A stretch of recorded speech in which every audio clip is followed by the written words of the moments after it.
അതിവിശുദ്ധമായ ദൈവത്തിന്റെ നാമത്തിന് സ്തോത്രം. നന്ദി കർത്താവേ. ഒരു മിനിറ്റ്.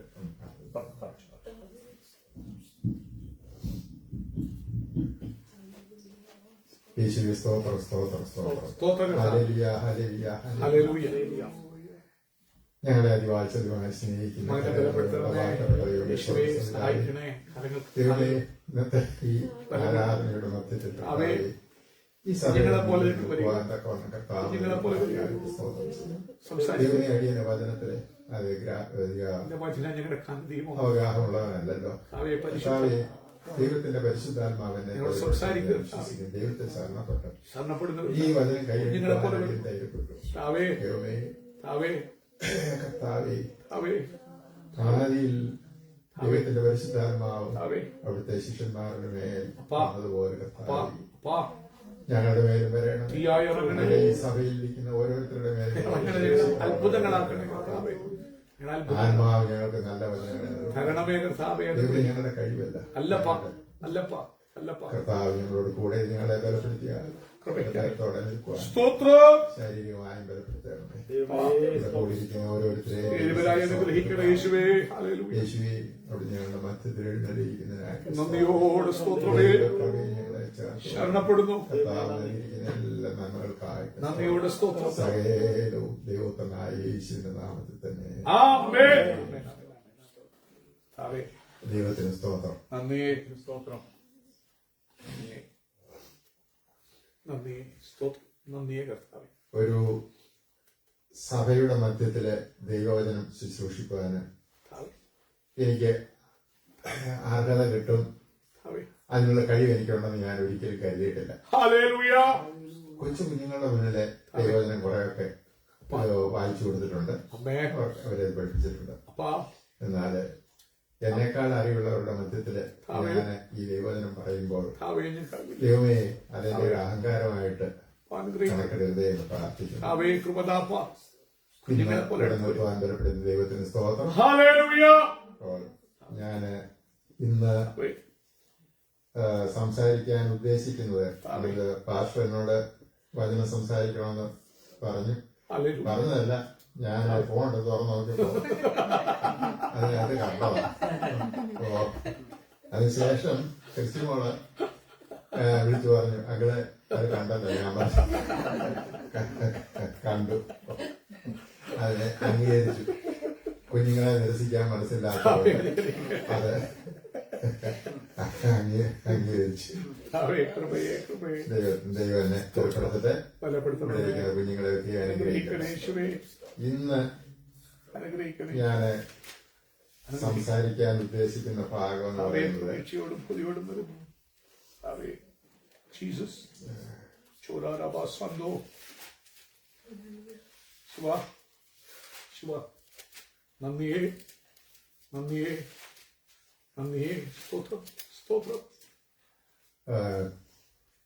അത് ലൂക്കോസിന്റെ സുവിശേഷമാണ് ഞാൻ എടുത്തതെങ്കിലും അത് ലൂക്കോസിന്റെ സുവിശേഷത്തിലുണ്ട്, മത്തായിയുടെ സുവിശേഷത്തിലുണ്ട്. അപ്പോൾ ഇത് നമ്മുടെ കർത്താവ് പറഞ്ഞ ഒരു വചനമായതുകൊണ്ട് എല്ലാവർക്കും ഇത് പരിചിതമാണ്. അപ്പോ അത് എത്ര വിവരിച്ചാലും അതിന്റെ പുതുമ നഷ്ടപ്പെടുന്നില്ല. അപ്പോ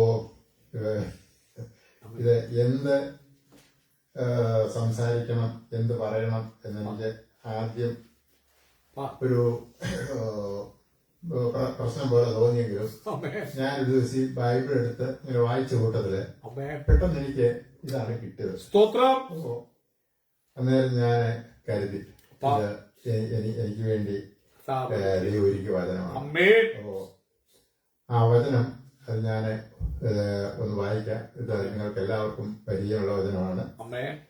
ഇതില് ലൂക്കോസിന്റെ സുവിശേഷം 10-ാം അധ്യായമാണ് ഇതിന്റെ പ്രതിപാദ്യ വിഷയമെങ്കിലും അതിനെ മെയിനായിട്ട് എടുത്തിരിക്കുന്നത് 2-ാമത്തെ വാക്യം. കൊയ്ത്ത് വളരെയുണ്ട്, വേലക്കാരെ ചുരുക്കം. ആകയാൽ കൊയ്ത്തിന്റെ യജമാനനോട് തന്റെ കൊയ്ത്തിന് വേലക്കാരെ അയക്കേണ്ടത്. അപ്പോൾ ഇതിലെ കർത്താവ് പരിശുദ്ധാത്മാവ് നമുക്ക് നൽകിയിരിക്കുന്നു. കൊയ്ത്ത് വളരെയുണ്ട് സത്യം. സത്യം. അപ്പോൾ പരിശുദ്ധാത്മാവ് സത്യത്തിന്റെ മുദ്രയിട്ട് നൽകിയിരിക്കുന്ന ഒരു വചനം. അപ്പോ അത് നമ്മള് വളരെ വിലയോടെ ശ്രദ്ധയോടെ ആ വചനം നമ്മുടെ ഹൃദയത്തിൽ സൂക്ഷിക്കണം. കാരണം നമുക്കുള്ള ഒരു വിളിയാണ്. അതെ അതെ അതെ. അപ്പോൾ ഇതില് ഈ കൊയ്ത്ത്, കൃഷി, വിള, വയല് ഇതൊക്കെ പറയുമ്പോൾ കർത്താവ് പറഞ്ഞ ഒരു ഉപമയാണ് എനിക്ക് ആദ്യം എന്റെ മനസ്സിലേക്ക് വന്നത്. അപ്പോൾ അത് നിങ്ങൾക്ക് എല്ലാവർക്കും അറിയാവുന്നതാണെങ്കിലും ഞാനത്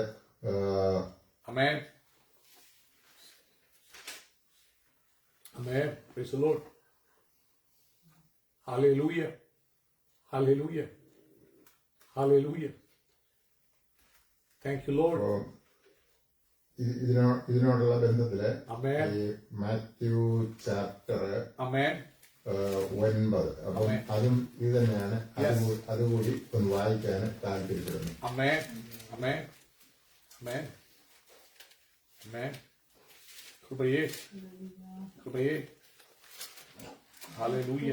ഇതിന്റെ ഈ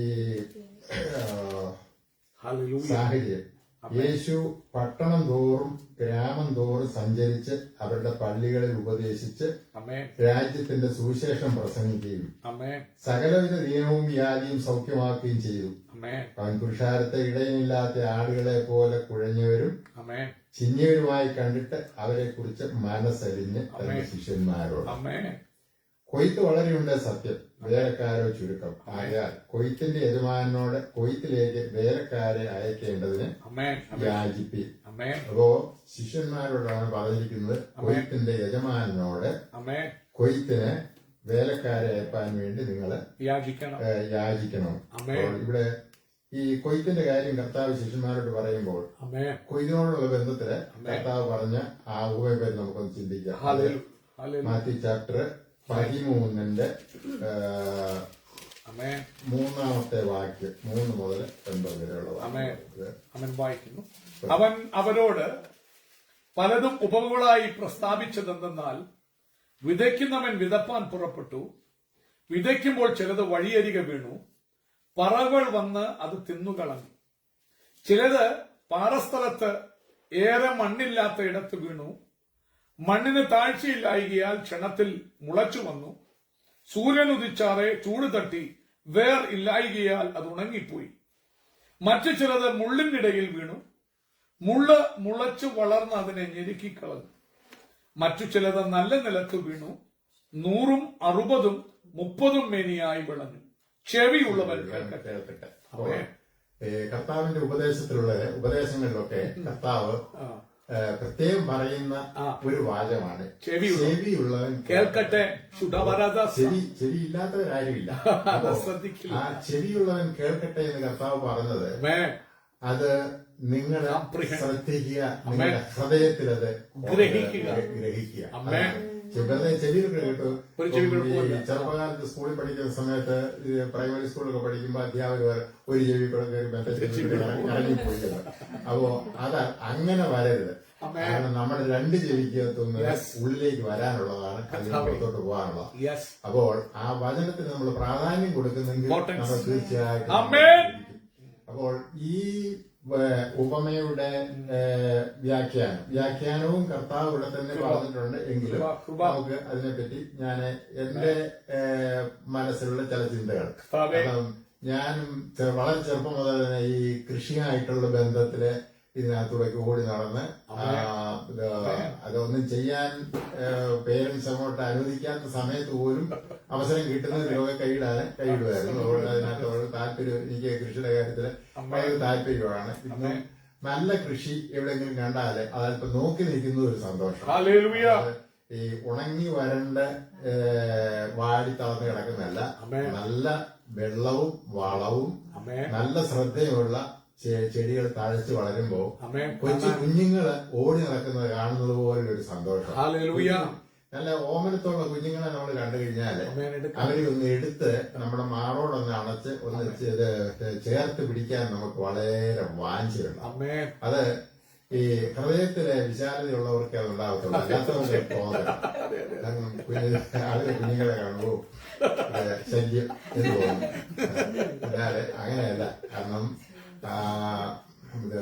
നമ്മുടെ മനസ്സിന് സന്തോഷമുള്ള കാര്യങ്ങളൊക്കെ ദൈവം ഈ ഭൂമിയിൽ ഒരുക്കിയിട്ടുണ്ട്. തീർച്ചയായിട്ടും അത് കർത്താവ് അതിനെപ്പറ്റി എന്തുദ്ദേശിക്കുന്നുവെന്ന് നമ്മൾ അറിയണമെങ്കിൽ ദൈവത്തിന്റെ പരിശുദ്ധാത്മാവ് നമ്മുടെ ഹൃദയത്തിൽ വേണം. അപ്പോ അങ്ങനെയുള്ളവർക്ക് അത് ഗ്രഹിക്കാൻ സാധിക്കത്തില്ല. ഈ ഉപമ കർത്താവ് പറഞ്ഞു. അപ്പോ ശിഷ്യന്മാര് കർത്താവിനോട് ചോദിക്കുന്നുണ്ട്, കർത്താവേ, നീ എന്തിനാ ഇത് എപ്പോഴും ഇങ്ങനെ ഉപമകളിൽ കൂടി മാത്രം സംസാരിക്കുന്നതാണ്? അപ്പോ അതിന് കർത്താവ് അവർക്ക് കൊടുത്ത മറുപടി ഇതിന്റെ 11-ാമത്തെ വാക്യത്തിലുണ്ട്. ശിഷ്യന്മാർ അവരോട് ചോദിച്ചു, ശിഷ്യന്മാരടുക്ക് വന്ന് അവരോട് ഉപമകളായി സംസാരിക്കുന്നത് എന്ത് എന്ന് അവനോട് ചോദിച്ചു. അപ്പൊ അത് കർത്താവ് പറഞ്ഞ മറുപടിയാണ്. ഈ മറുപടി നമ്മൾ ഇത് ശ്രദ്ധിക്കണം, നമുക്കും ഇത് ബാധകമാണ്. സ്വർഗരാജ്യത്തിന്റെ മർമ്മങ്ങളെ അറിയുവാൻ നിങ്ങൾക്ക് വരം ലഭിച്ചിരിക്കുന്നു, അത് അവർക്കോ ലഭിച്ചിട്ടില്ല. അപ്പോ ദൈവം തെരഞ്ഞെടുത്ത ജനതയായ ഇസ്രായേലിനോടാണ് ഈ ഉപദേശങ്ങളൊക്കെ കൊടുക്കുന്നത്. കർത്താവ് അവരെ പറ്റി പറഞ്ഞിരിക്കുന്നത്, നിങ്ങൾക്ക് സ്വർഗരാജ്യത്തിന്റെ മർമ്മം കേൾക്കുവാനും മനസ്സിലാക്കുവാനുമുള്ള വരം നിങ്ങൾക്ക് കിട്ടിയിട്ടുണ്ട്, അവർക്കത് കിട്ടിയിട്ടുണ്ട്. അപ്പോൾ ഇത് ഗ്രഹിക്കണമെങ്കിൽ ആ വരം കിട്ടണം. നമുക്ക് ആ വരം കിട്ടിയിട്ടുണ്ട്. ഒന്ന് ശോധന ചെയ്ത് നോക്കുക. ഇതിനെ അതിനെപ്പറ്റി അവർക്കൊരു ഉള്ളവന് കൊടുക്കും, അവന് സമൃദ്ധി ഉണ്ടാകും. ഇല്ലാത്തവനോടോ ഉള്ളതുകൂടെ ഇതിന് കർത്താവോ അതിനുണ്ട്. അതൊക്കെ ഒരിക്കൽ പോയി കഴിഞ്ഞാൽ നമുക്കിന്ന് പോകാൻ പറ്റത്തില്ല. അത് നിങ്ങൾക്കറിയാം. ഈ കർത്താവ് താലന്ത് കൊടുത്ത ദാസന്മാരുടെ കഥ. അപ്പോ അത് ഉള്ളവന് കൊടുക്കും, ഇല്ലാത്തവനോട് ഉള്ളതുകൂടെ. നമുക്ക് ദൈവം തന്നിരിക്കുന്നത് വ്യാപാരം ചെയ്യാൻ നഷ്ടപ്പെട്ടു പോകല്ലേ. നമ്മളത് വ്യാപാരം ചെയ്യണം, അത് ലാഭം ഉണ്ടാക്കണം. അത് യജമാനന്റെ സന്നിധിയിലാണ്. ദൈവം നമ്മളോട് പറയുന്നത് നിങ്ങൾക്കുള്ളത് ഈ കൊണ്ടുവരുകയും. അതാണ്. ഇവർ പോട്ടെ കഴിക്കണം, നിങ്ങൾ കൊണ്ടുവരും. അത് പൂർണ്ണമായും ദൈവസേനയിൽ സമർപ്പിച്ചു. അത് 1000-10,000 ഇരട്ടിയായി നമുക്ക് അതിന്റെ അനുഗ്രഹം കിട്ടും, നമ്മുടെ സഹോദരങ്ങൾക്കും കിട്ടും, നമ്മുടെ സഭയ്ക്കും കിട്ടും. തീർച്ചയായും നമ്മുടെ മനസ്സ് ഇടുങ്ങിപ്പോകരുത്, മനസ്സ് വിശാലമായി ദൈവത്തിന് കൊടുക്കാതെ ദൈവത്തിനോട്. ഇതെല്ലാം ദൈവത്തിന്റെ സമ്പത്താണ്. അതെ. ഈ സങ്കീർത്തനത്തിലെ കർത്താവ് ചോദിക്കുന്നത്, ഞാൻ ഈ ഭൂമിയിലുള്ള മൃഗങ്ങളൊക്കെ എന്റേതല്ലയോ, ഞാൻ നിന്നോട് മൃഗങ്ങൾ ഞാൻ മാംസം തിന്നുകയാണ്. അപ്പം ദൈവത്തിന് മാംസം തിന്നണമെങ്കിൽ ആരും ദാനം കൊടുക്കണം, അതെല്ലാം ദൈവത്തിന്റെ. അപ്പോ ദൈവം നമുക്ക് തന്നിരിക്കുന്നത് നമ്മുടെ താൽക്കാലിക ഉപയോഗത്തിന് വേണ്ടിയാണ്. കാരണം നമ്മുടെ ഈ ഭൂമിയിലെ വാസം എന്ന് പറയുന്നത് ക്ഷണികമാണ്. അപ്പൊ ആ കാലത്ത് അത് ഉപയോഗിക്കുക. അത് ദൈവം ഒരുക്കിയിട്ടിരിക്കുന്നത് ഈ ലോകത്തിലെ ജീവിക്കുവാനുള്ള സകലർക്കും വേണ്ടിയാണ്. നമ്മളത് മുഴുവൻ നശിപ്പിക്കരുത്. അതിന്റെ ബാലൻസ് അല്ല, നമ്മൾ ഉപയോഗിച്ചതിന് ശേഷമുള്ളത് മറ്റുള്ളവർക്ക് വേണ്ടി നമ്മൾ റിസർവ് ചെയ്യണം. ശേഷിപ്പിക്കുകയല്ലേ ചെയ്യുന്നത്, റിസർവ് ചെയ്യണം. അപ്പോ ദൈവം അതാണ് നമ്മളിൽ നിന്ന് ആഗ്രഹിക്കുന്നത്. അപ്പോ നമ്മൾക്കുള്ളത് നമ്മള് കെട്ടിപ്പിടിച്ചിരിക്കാനുള്ളതല്ല, എല്ലാവർക്കും ഷെയർ ചെയ്യാനുള്ളത്. അപ്പോ ബാക്കി 13-ാം വാക്യം, അതുകൊണ്ട് അവർ കണ്ടിട്ട് കാണാതെയും കേട്ടിട്ട് കേൾക്കാതെയും ഗ്രഹിക്കാതെയും ഇരിക്കുക, ഞാൻ ഉപമകളായി അവരോട് സംസാരിക്കുന്നു. അപ്പോൾ കണ്ടിട്ട് കാണാതെയും കേട്ടിട്ട് കേൾക്കാതെയും ഗ്രഹിക്കാതെയും ഇരിക്കുക, ഉപമകളായി സംസാരിക്കുന്നു. അപ്പോൾ യേശുവിന് സകലവും ദൈവത്തിന് സകലവും അറിയാം. ദൈവത്തിന് അറിയാവുന്നു. അപ്പോ ആ ദൈവം മനുഷ്യനെ കണ്ടു, അവന്റെ ഹൃദയം കണ്ടു. അവര് കേട്ടാലും അവർ ഗ്രഹിക്കത്തില്ല, കണ്ടാലും കണ്ടു പോയി എന്നുള്ളതേ ഉള്ളൂ. നമ്മളിപ്പം ഈ പ്രായമൊക്കെ ആയിരിക്കും പറയും, എന്തായിരുന്നു പറഞ്ഞേ, ഇപ്പം ഓർമ്മ നിൽക്കുന്നില്ല. എനിക്കും ആ ദോഷമുണ്ട്. അമ്മ ഇപ്പൊ പറഞ്ഞ കാര്യം അല്പം കഴിയുമ്പോ ആരെങ്കിലും ചോദിച്ചു കഴിഞ്ഞാൽ മനസ്സിലായില്ല. അപ്പൊ അത്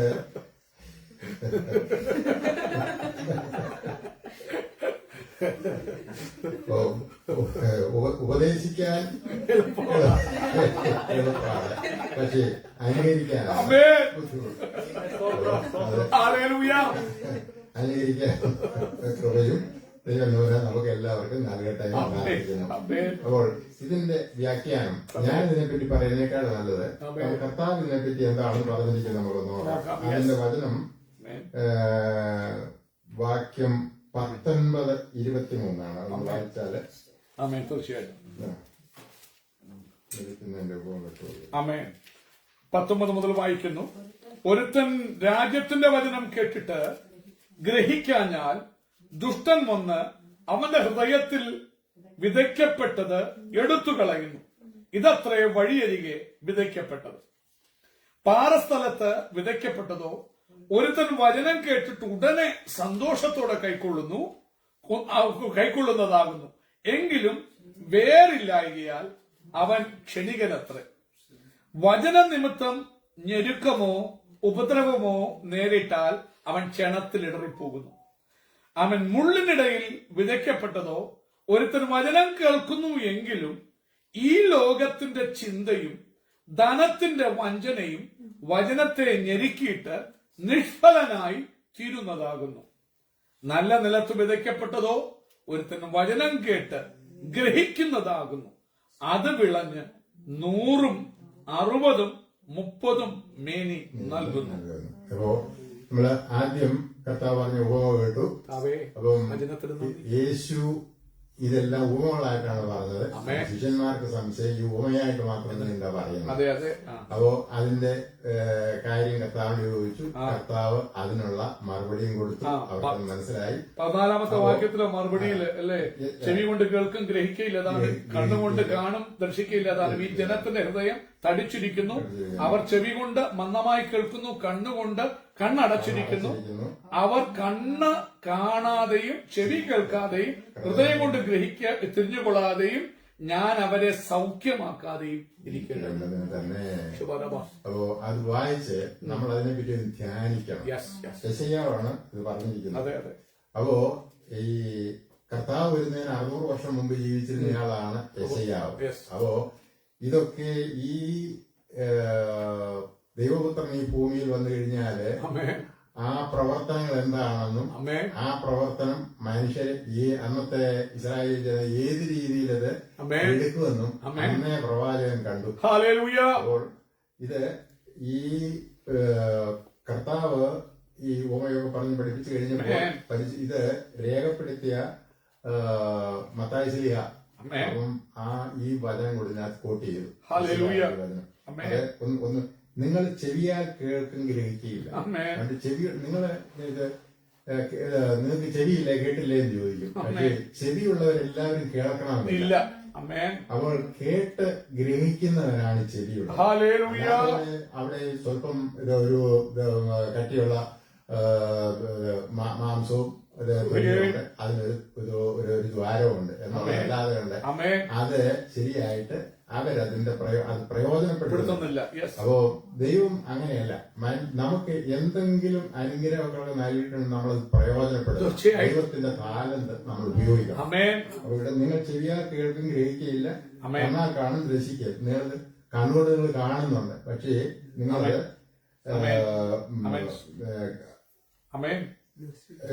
ഗ്രഹിക്കുകയില്ല, ദർശിക്കുകയുമില്ല. ഈ ജനത്തിന്റെ ഹൃദയം തടിച്ചിരിക്കുന്നു. അപ്പോ പാർശ്വയുടെ നമ്മളെ നല്ല രീതിയിൽ കുറച്ച് ഹൃദയ കാഠിന്യം. അപ്പോൾ ഈ ഹൃദയ കാഠിന്യമാണ് പല നീരസങ്ങളും കാരണം. ഇതിപ്പം പറഞ്ഞ കാര്യം കേട്ടില്ല എന്ന് പറയുന്നത് അത് ഹൃദയ കാഠിന്യത്തിൽ നിന്നും ഉത്ഭവിക്കുന്ന കാര്യമായി. കണ്ട കാര്യം അത് കണ്ടു നമ്മൾ ശ്രദ്ധിക്കാതെ പോകുന്നതും നമ്മുടെ ഹൃദയമാണ്. നമ്മുടെ ശ്രദ്ധ മറ്റു കാര്യങ്ങളിലാണ്. ഇത് പ്രവാചകൻ അതിനെപ്പറ്റി അത് വിശദമായിട്ട് പറഞ്ഞിട്ടുണ്ട്. ആമേൻ. ഈ ജനത്തിന്റെ ഹൃദയം തടിച്ചിരിക്കുന്നു, അവർ ആമേൻ. ചെവി കൊണ്ട് മന്ദമായി കേൾക്കുന്നു, ആമേൻ. കണ്ണ് അടച്ചിരിക്കുന്നു. അതെ, അപ്പൊ അതെ.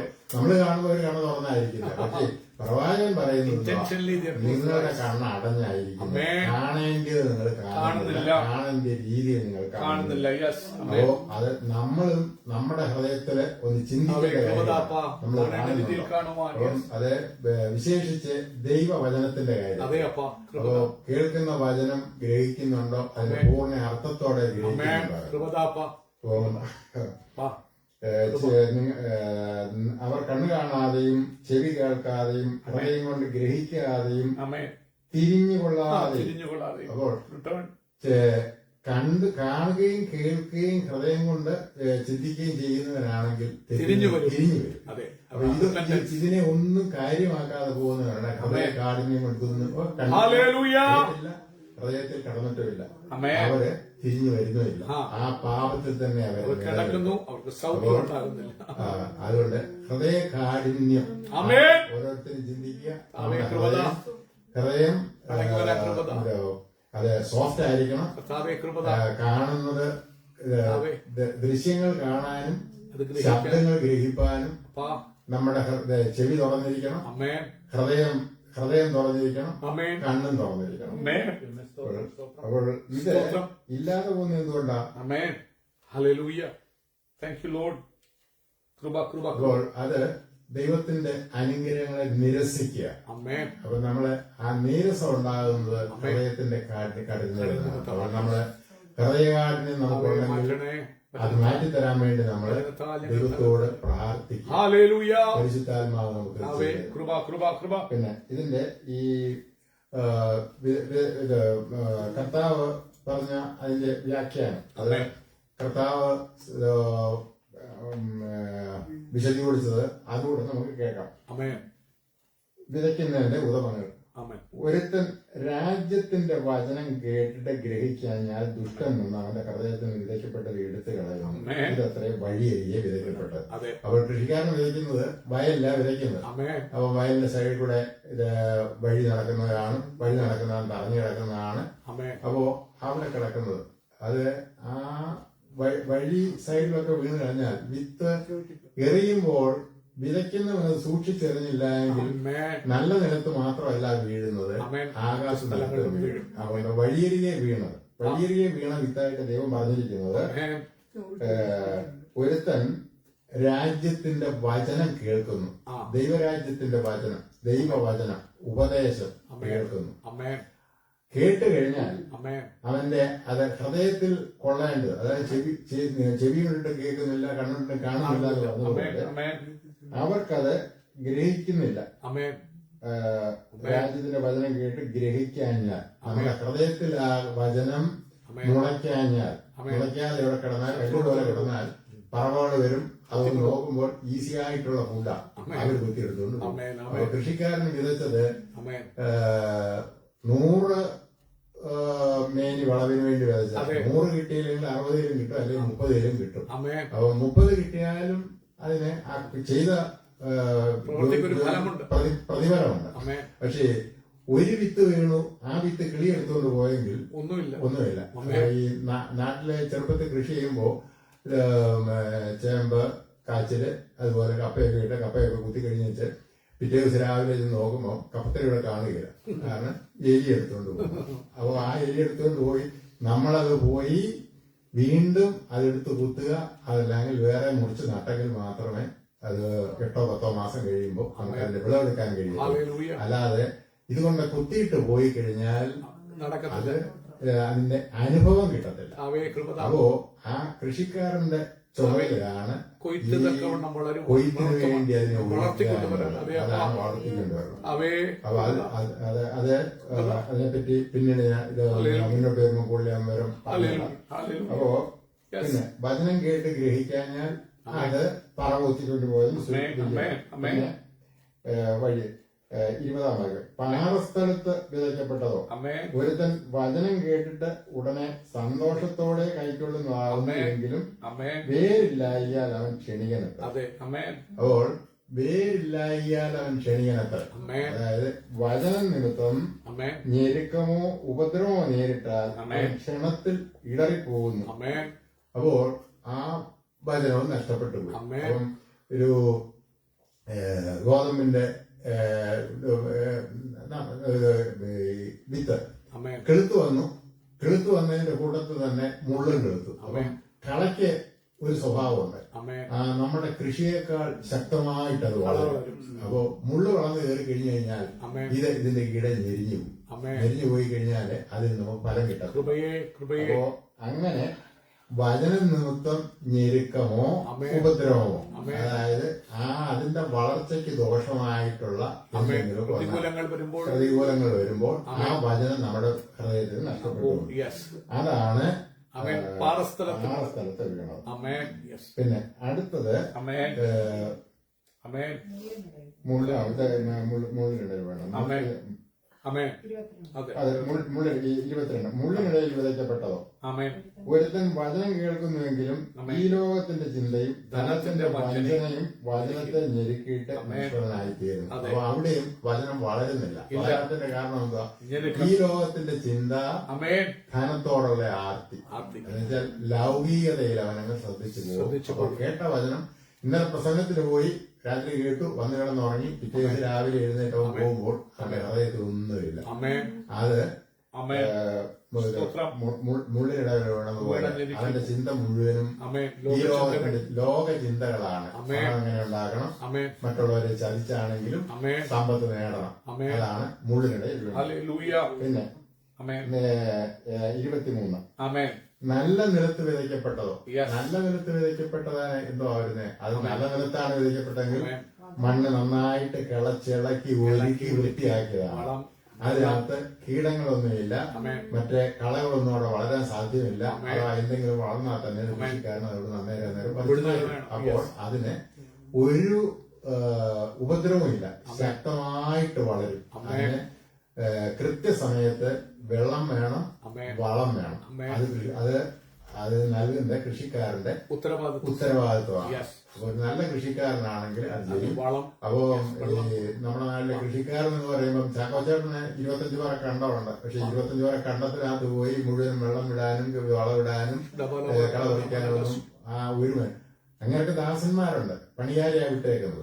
അവര് ചെയ്യുന്ന ജോലിയൊക്കെ ആർക്ക് വേണ്ടി ചോദിച്ചു കഴിഞ്ഞത് ഈ പണിക്കാരൻ ആരുടെയും കൃഷിയാണെന്ന് ഒരിക്കലും പറയത്തില്ല. ആ വസ്തുവിന്റെ ആ യജമാനൻ ആരാണോ ആ ആളാണ്. കൃഷി ചെയ്തതും അവനാണ്, കൃഷി ഭംഗിയായിട്ട് നോക്കുന്നതും അവനാണ്. ഇത് കളിക്കുന്നതും പണിയുന്നതും ഒക്കെ മറ്റുള്ളവരാണ്. അവർ കൂലി വാങ്ങിച്ചാ ചെയ്യുന്നത്. അപ്പോൾ അതിന്റെ എല്ലാം ക്രെഡിറ്റ് ആ ഉടയവനുള്ളതാണ്. അപ്പോ ഈ നല്ല മണ്ണൊരുക്കി നല്ല നിലത്ത് അപേക്ഷപ്പെട്ടത് വചനം കേട്ട് ഗ്രഹിക്കുന്നതാകുന്നു. അപ്പോൾ അത് ഹൃദയത്തിൽ വന്നു കഴിഞ്ഞാൽ ഈ സാഹചര്യങ്ങളൊക്കെ അനുഗ്രഹമാണെങ്കിൽ അത് ഫലം തരും. നിന്ന് കഴിയുമ്പോൾ ഇപ്പോൾ ഇവിടെ ഗോതമ്പിന്റെ കാര്യമാണ് ഇവിടെ പറഞ്ഞിരിക്കുന്നത്. 100 മേനി, 60 മേനി, 30 മേനി. നമ്മുടെ നാട്ടിലാണെങ്കിൽ നമുക്ക് അറിയാവുന്ന നെല്ലാണ്. നെല്ല് 100 മേനി. നമ്മള് ബൈബിൾ വായിക്കുന്നുണ്ട്. ഇസ്ഹാക്ക് കാനാട്ടിൽ ചെന്ന് കൃഷി ചെയ്തു, 100 മേനി വിളഞ്ഞു എന്ന്. അപ്പോൾ 100 മേനി വിളയുക എന്ന് പറയുന്നത് അതിന്റെ ആ പൂർണ്ണമായിട്ടുള്ള ഫലം കിട്ടുന്നത്. അപ്പോൾ ഇവിടെ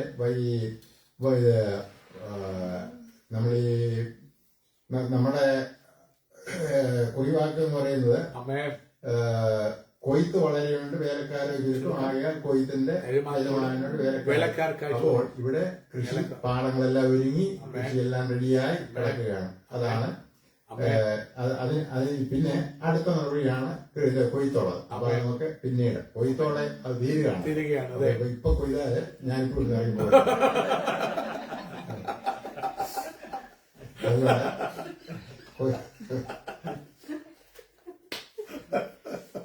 ഇതിനകത്ത്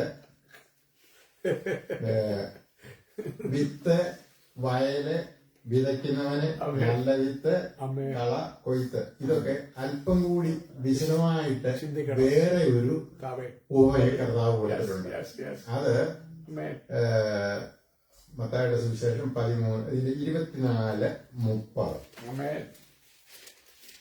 24-30. അവൻ മറ്റൊരു ഉപമ അവർക്ക് പറഞ്ഞു കൊടുത്തു. സ്വർഗരാജ്യം ഒരു മനുഷ്യൻ തന്റെ നിലത്ത് നല്ല വിത്ത് വിതച്ചതിനോട് സദൃശമാകും. മനുഷ്യർ ഉറങ്ങുമ്പോൾ അവന്റെ ശത്രു വന്നു കോതമ്പിന്റെ ഇടയിൽ കള വിതച്ചു പോയി കളഞ്ഞു. ഞാറ് വളർന്ന് കതിരായപ്പോൾ കളയും കാണായി വന്നു. അപ്പോൾ വീട്ടുടയവന്റെ ദാസന്മാർ അവന്റെ അടുക്കൽ ചെന്ന്, യജമാനനെ, വയലിൽ നല്ല വിത്തല്ലയോ വിതച്ചത്, പിന്നെ കള എവിടെ നിന്ന് വന്നു എന്ന് ചോദിച്ചു. ഇത് ശത്രു ചെയ്തതാകുന്നുവെന്ന് അവൻ അവരോട് പറഞ്ഞു. ഞങ്ങൾ പോയി അത് പറിച്ചു കളവാൻ സമ്മതമുണ്ടോ എന്ന് ദാസന്മാർ അവനോട് ചോദിച്ചു. അതിനവൻ, ഇല്ല, പക്ഷെ കള പറിക്കുമ്പോൾ കോതമ്പും കൂടെ പിഴുതുപോകും. രണ്ടും കൂടെ കൊയ്ത്തോളം വളരട്ടെ. കൊയ്ത്തുകാലത്ത് ഞാൻ കൊയ്യുന്നവരോട് മുമ്പേ കള പറിച്ചു കൂട്ടി ചുട്ടുകളയേണ്ടതിന് കെട്ടുകളായി കെട്ടുവാനും കോതമ്പ് എന്റെ കളപ്പുരയിൽ കൂട്ടിവെപ്പാനും കൽപ്പിക്കും എന്ന് പറഞ്ഞു.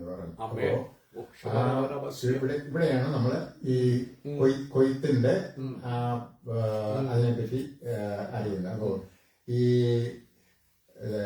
കൊയ്ത്തിന്റെ കൃഷിക്കാരൻ വിതയ്ക്കുന്നത് നല്ല വിത്താണ് മാത്രമാണ്. എന്നാൽ അതിനകത്തും കള വളരും. അപ്പോ ഇവിടെ ഒരു മനുഷ്യൻ തന്റെ നിലത്ത് നല്ല വിത്ത് വിതച്ചു. വിതച്ചത് നല്ല വിത്ത് തന്നെയാണ്. പക്ഷെങ്കിൽ നിലവും നല്ലതായിരുന്നു. നിലവും നല്ലതാണ്. ദാസന്മാരും വളരെ, അപ്പൊ ആ കൃഷിയെ ശ്രദ്ധിക്കുന്ന ദാസന്മാരൊക്കെയാണ് ഉള്ളത്. അതുകൊണ്ടാണ് ഈ വന്ന് പറയുന്നത്, യജമാനെ നമ്മള് വിതച്ചത് നീ നല്ല വിത്തല്ല ഞങ്ങൾക്ക് തന്നെ. അതായത് ഈ ഗോതമ്പിന്റെ വിത്തിന്റെ കൂട്ടത്തിൽ ഈ കളയുടെ വിത്തുകൾ വരികയാണെങ്കിൽ വിതയ്ക്കുന്നവന് അത് ഓരോന്നും എടുത്ത് മാറ്റാൻ പറ്റില്ല. അതിന് മുന്നേ വിത്ത് ഒരുക്കുന്നതിന് വേണം അത് ചെയ്യാൻ. അത് ചെക്ക് ചെയ്തിട്ട് അതിനകത്ത് മറ്റേ ഈ കൃഷിക്കിടയിൽ വളർന്ന കളകളുടെ വിത്തുകളൊക്കെ ഇതിനകത്ത് വരാൻ, അപ്പൊ അതെല്ലാം മാറ്റി അതൊക്കെ നാട്ടിലെ നിങ്ങളാരും പോവുകയാണെങ്കിൽ ഇതിന്റെ കൊയ്ത്ത് സമയത്ത് അവിടെ നിന്ന് പോയി നോക്കി കാണുക. കൊയ്ത് കഴിഞ്ഞാൽ അവർ ചെയ്യുന്ന നടപടികളൊക്കെ, കൊയ്തു, വിത്ത് കളക്ട് ചെയ്തു, അത് ഉണങ്ങി കഴിഞ്ഞിട്ട് അതിനകത്തെ പതിരെല്ലാം മാറ്റി, അതുപോലെ അതിനകത്ത് ഇങ്ങനെ മറ്റ് പ്ലാന്റുകളുടെ കുരുവോ അരിയോ ചെറിയ അരിയൊക്കെ ഉണ്ടെങ്കിൽ അതുമെല്ലാം നീക്കം ചെയ്തിട്ട് അത് മാത്രമായിട്ട് വൃത്തിയായിട്ട് മാറ്റും. അപ്പോ അങ്ങനെ വൃത്തിയായിട്ട് എടുക്കുമ്പോഴാണ് അത് നല്ല വിത്തായിട്ട് വരും. അതാണ് നമുക്ക് ഉപയോഗിക്കാൻ പറ്റുള്ളൂ. അത് കൃഷിക്ക് വേണ്ടി ഉപയോഗിക്കുമ്പോൾ അത് കുറച്ചുകൂടെ പെർഫെക്റ്റ് ആയിട്ട് ഉപയോഗിക്കണം. അപ്പോൾ അതിനകത്ത് ഈ ദാസന്മാർ വന്ന് കർത്താവ് ഇത് യജമാനൻ അതിന്റെ അടുക്ക 27, യജമാനനെ, വയലിൽ നല്ല വിത്തല്ലയോ വിതച്ചത്, പിന്നെ കള എവിടെ നിന്ന് വന്നു എന്ന് ചോദിച്ചു. അപ്പോൾ ഇത് ദാസന്മാർക്ക് സംശയം. അവർക്ക് യജമാനന്റെ അത്ര അറിവുള്ളവരല്ലല്ലോ. അപ്പൊ എന്ത് കാര്യം ഉണ്ടെങ്കിലും ഓടി വന്ന് യജമാന്റെ അടുത്ത് അതെന്തോ ഇതെന്തോ എങ്ങനെ ചെയ്യണ്ട ഇങ്ങനെ ചെയ്യേണ്ടത് ചോദിക്കും. എന്നാൽ യജമാനൻ അവർക്ക് പൂർണ്ണമായി ഇത് ഉത്തരവ് കൊടുത്തിരിക്കുന്നത്, എന്ത് ചെയ്യണം എന്ത് ചെയ്യരുതെന്ന് ഞാൻ നിങ്ങളെ ഉപദേശിക്കും, അത് മാത്രം നിങ്ങൾ ചെയ്യണം. യജമാനന്റെ വാക്കിന് നമ്മളെപ്പോഴും ശ്രദ്ധയുള്ളവരായി. ഇല്ലെങ്കിൽ നമ്മള് അപകടത്തിൽപ്പെട്ടാൽ. അപ്പോൾ നമ്മുടെ ജീവിതത്തില് നമ്മളും ശ്രദ്ധയുള്ളവരാണ്. ദൈവസന്നിധിയില് നമ്മുടെ ഹൃദയം ഉറച്ചിരിക്കണം. അപ്പോ നമ്മള് പരിശുദ്ധാത്മാവ് എനിക്ക് കാണിച്ചു തന്നു. അപ്പോൾ പരിശുദ്ധാത്മാവ് നമുക്ക് പല വിധത്തിലും കാണിച്ചു തരും. സ്വപ്നമായിട്ട് വരും, വചനമായിട്ട് വരും, ചിലപ്പോ മറ്റുള്ളവരുടെ സംസാരത്തിൽ നിന്നും അതൊക്കെ നമ്മൾ ശ്രദ്ധിക്കാം. പിന്നെ വയലിൽ നല്ല, പിന്നെ കള എവിടെ നിന്ന് വന്നു ചോദിച്ചു. ഇത് ശത്രു ചെയ്തതാകുന്നു അവൻ അവരോട് പറഞ്ഞു. യജമാൻ നമ്മളെ മനസ്സിലായി എന്തോ ആ സംഗതി എന്തോ ആണ്. മനസ്സിലായെങ്കിലും യജമാൻ വന്ന് ദാസന്മാർ ഇവിടെ കളവന്നല്ലോ, ശത്രു ഇട്ടതാണ്, ഇതൊന്നും പറഞ്ഞില്ല, ഒരു എക്സ്പ്ലനേഷൻ പോയി എല്ലാ ഹൃദയത്തിൽ ഒതുക്കി വെച്ചതേ ഉള്ളൂ. അപ്പോ ഇത് അങ്ങനെ യജമാൻ ഓരോ സമയത്തും പറയുന്ന കാര്യങ്ങൾ ദാസന്മാരെ ശ്രദ്ധിക്കുകയാണെങ്കിൽ പിന്നെയുള്ള എല്ലാ കാര്യങ്ങൾക്കും ഇവരെ ഓടിച്ചെന്ന് സംശയം ചോദിക്കേണ്ട കാര്യം കൃപ. കാണുമ്പോൾ നമ്മൾ കാര്യങ്ങൾ മനസ്സിലാക്കും. Yes, yes. അതാണ് നമ്മുടെ ഹൃദയത്തിലും ആത്മ നിറവ് നമുക്കുണ്ടാകും. വേണമെന്നതും വേണ്ടാത്തതും നമുക്ക് തിരിച്ചറിയുവാനുള്ള കൃപ. ഓ, റബ റബർത്തിയോ. പരിശുദ്ധാത്മാവിന്റെ ഹല്ലേലൂയ. നിറവ് നമ്മൾ പ്രാർത്ഥിക്കാം. ആമേൻ, ആമേൻ. പിന്നെ ശത്രു ചെയ്താകുന്നത് ആമേൻ. ഞാൻ അപ്പോൾ ദാസന്മാർക്ക് ഒരു സംശയം. ആമേൻ. ഈ കളകെളുത്തല്ല, ആമേൻ. ഞങ്ങളിത് പറിച്ചു മാറ്റിയേക്കാം. ആമേൻ. അവര് നോക്കിയപ്പോ അവരെ സംബന്ധിച്ച് ആമേൻ. കളകത്ത് നിന്ന് വെട്ടിക്കളയാം. ആമേൻ. അപ്പോ യജമാൻ പറയുന്നത് എന്തുവാ പറയുന്നത്? ആമേൻ. ഞങ്ങൾ പോയി അത് പറിച്ചു കൂട്ടുവാൻ സമ്മതമുണ്ടോ എന്ന് ദാസന്മാർ അവനോട് ചോദിച്ചു. ആമേൻ. അതിന് അവൻ 29 ആമേൻ. ഇല്ല, പക്ഷേ കള പറിക്കുമ്പോൾ ഗോതമ്പും കൂടെ പിഴുതു പോകും. ആമേൻ. അപ്പോ യജമാൻ പറഞ്ഞു വേണ്ട, ആമേൻ. കള പറിക്കുമ്പോൾ ആമേൻ. ഗോതമ്പ് വീഴും. അപ്പോൾ ആ യജമാനന്റെ വിളവിൽ ഒരെണ്ണം പോലും നഷ്ടപ്പെടാൻ യജമാൻ ഇഷ്ടമല്ല. യജമാൻ ഇഷ്ടമല്ല. ഹല്ലേലൂയ. നിങ്ങൾ പറിക്കുമ്പോൾ നമ്മളിപ്പം പല പ്ലാന്റ് ഒരുമിച്ച് നിൽക്കുക, അതിനകത്ത് ഒരെണ്ണം മാത്രം പറിക്കുമ്പോൾ ചിലപ്പോൾ ചുറ്റും നിൽക്കുന്നത് പലരും കൂടുതൽ മക്കളായിട്ട് നമ്മളൊക്കെ ഇവിടെ വലിയ കൃഷിയൊന്നും ഇല്ലെങ്കിലും 2 പച്ചമുളകോ അതുപോലെ തക്കാളി തൈയോ ബാക്കി കിളിച്ച് കഴിഞ്ഞത് അതിനകത്തു നിന്ന് പറിക്കുകയാണെങ്കിൽ ഒരെണ്ണമായിട്ട് പറിച്ചെടുക്കുമ്പോൾ ചിലപ്പോൾ 2-3 എണ്ണം ആയിരിക്കും വരുന്നത്. അപ്പൊ യജമാനൻ അതറിയാം. അതുകൊണ്ട് യജമാനന്റെ നല്ല വിത്തിൽ ഒരെണ്ണം പോലും നഷ്ടപ്പെടാൻ യജമാനൻ താല്പര്യം അനുവദിക്കത്തില്ല. അതുകൊണ്ടാണ് പറയുന്നത് വേണ്ട, നിങ്ങളത് ചെയ്യരുത്. പക്ഷെ ഈ കള ഉപയോഗിക്കാൻ പറ്റുമോ? ഇല്ല, അത് കളയാനുള്ള. അപ്പോ അതിന് യജമാൻ പറഞ്ഞിരിക്കുന്നത് അതിനവൻ ഇല്ല, പക്ഷെ കള പറിക്കുമ്പോൾ ഗോതമ്പും കൂടെ പിഴുതു, രണ്ടും കൂടെ കൊയ്ത്തോളം വളരട്ടെ. കൊയ്ത്ത് കാലത്ത് ഞാൻ കൊയ്യുന്നവരോട് കള പറിച്ചു കൂട്ടി ചുട്ട് കെട്ടുവാനും ഗോതമ്പ് കളപ്പുരയിൽ കൂട്ടിവെപ്പാനും. അപ്പോൾ കളയ്ക്ക് അവിടെ എന്തോ സംഭവിക്കുന്നത്? കൊയ്യുന്ന സമയത്ത് അവര് കൊയ്യുമ്പോൾ വേർപിടിക്കും. ബുദ്ധിമുട്ടൊന്നുമില്ല. അത് കൊയ്ത്തുകാരന്റെ ശ്രദ്ധയോടെ ചെയ്താൽ മതി. കളയെല്ലാം മാറ്റിയിട്ടു. ഈ കള അവിടെ വെറുതെ ഇട്ടേക്കത്തില്ല, അത് വാരി കെട്ടി അത് ചുട്ട് കളയും. ആ കള പിന്നീട് വളരാന് അനുവദിക്കത്തില്ല, മറ്റ് കൃഷിക്ക് ദോഷമാകാനും അനുവദിക്കത്തില്ല. നമ്മുടെ ജീവിതത്തിൽ ഇതുപോലെ തന്നെ നമുക്ക് വിരുദ്ധമായിട്ട് വരുന്ന കാര്യങ്ങളെ പൈശാചിക ശക്തികളൊന്നും പ്രബലമാകാൻ ദൈവം സമ്മതിക്കില്ല. അത് നമുക്കത് ഉപദ്രവം വരുത്താതിരിക്കണമെങ്കിൽ നമ്മൾക്കും ദൈവസന്നിധിയിൽ വിനയം വേണം, പ്രാർത്ഥന കഴിയും. അപ്പോൾ കൊയ്യുന്ന സമയത്താണ് അത് വേർതിരിക്കുന്നത്. അപ്പൊ എല്ലാത്തിനും ഓരോ സമയമുണ്ട്, കാത്തിരിക്കണം. സമയത്തിന് മുമ്പേ അത് ചെയ്താൽ ഗുണത്തിന് പകരം ദോഷം വരും. നമ്മളിപ്പോ പല കാര്യങ്ങൾക്കും നമ്മൾ ദൈവസന്നിധി പ്രാർത്ഥിക്കും. ദൈവം, ഞാൻ എത്രയോ പ്രാർത്ഥിച്ചു, നീ എനിക്ക് കണ്ണു തുറക്കുന്നില്ലല്ലോ, ഒരു മറുപടി എനിക്ക് കിട്ടുന്നില്ലല്ലോ എന്ന് വിചാരിക്കും. പക്ഷെ അത് ദൈവത്തിന് എല്ലാത്തിനും ഒരു സമയമുണ്ട്. അത് നേരത്തെ പ്രവർത്തിച്ച, കാരണം ചില കാര്യങ്ങളൊക്കെ നേരത്തെ നമ്മളെ അറിയിച്ചാൽ ദൈവം നമ്മളെ അറിയിക്കാത്തോ. നമ്മൾ മരിക്കുന്ന സമയം ആർക്കാ സൂക്ഷ്മമായിട്ട് അറിയാമോ? മരിക്കുന്ന സമയം അറിയാമായിരുന്നെങ്കിൽ എത്ര കാര്യങ്ങളൊക്കെ ഭംഗിയായിട്ട് ക്രമീകരിച്ചു കൊടുക്കണം. അതുകൊണ്ട് ആ ദൈവം തന്റെ സന്നിധി വെച്ചിരിക്കുന്ന കാര്യങ്ങളുണ്ട്, അതൊന്നും നമുക്ക് അറിയാനുള്ളതല്ല. ആ കൃത്യസമയത്ത് ദൈവം പ്രവർത്തിച്ചു.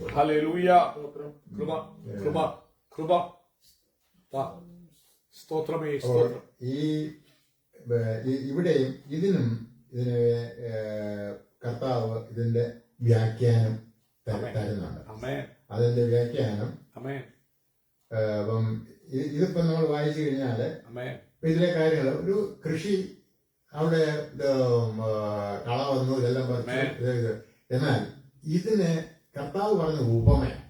അപ്പൊ ആ ഉപമ പറയുമ്പോൾ അതിന്റെ പിന്നിൽ ഒരു സത്യമാണ്. അപ്പോൾ ആ സത്യം അറിയണമെങ്കിൽ ഈ ഉപമയുടെ വ്യാഖ്യാനം നമ്മൾ മനസ്സിലായിരിക്കണം. ഇതിന്റെ വ്യാഖ്യാനവും കർത്താവ് തന്നെ തന്നിട്ടുണ്ട്. അത് പറഞ്ഞിരിക്കുന്നത് വാക്യം 37 മുതൽ 43 വരെ. അതിന് അവൻ ഉത്തരം പറഞ്ഞത്, നല്ല വിത്ത് വിതയ്ക്കുന്നവൻ മനുഷ്യപുത്രൻ, വയൽ ലോകം, നല്ല വിത്ത് രാജ്യത്തിന്റെ പുത്രന്മാർ. കള ദുഷ്ടന്റെ പുത്രന്മാർ, അത് വിതച്ച ശത്രു പിശാച്, കൊയ്ത്ത് ലോകാവസാനം, കൊയ്യുന്നവർ ദൂതന്മാർ, കള കൂട്ടി തീയിലിട്ട് ചുടും പോലെ ലോകാവസാനത്തിൽ സംഭവിക്കും. മനുഷ്യപുത്രൻ തന്റെ ദൂതന്മാരെ അയക്കും.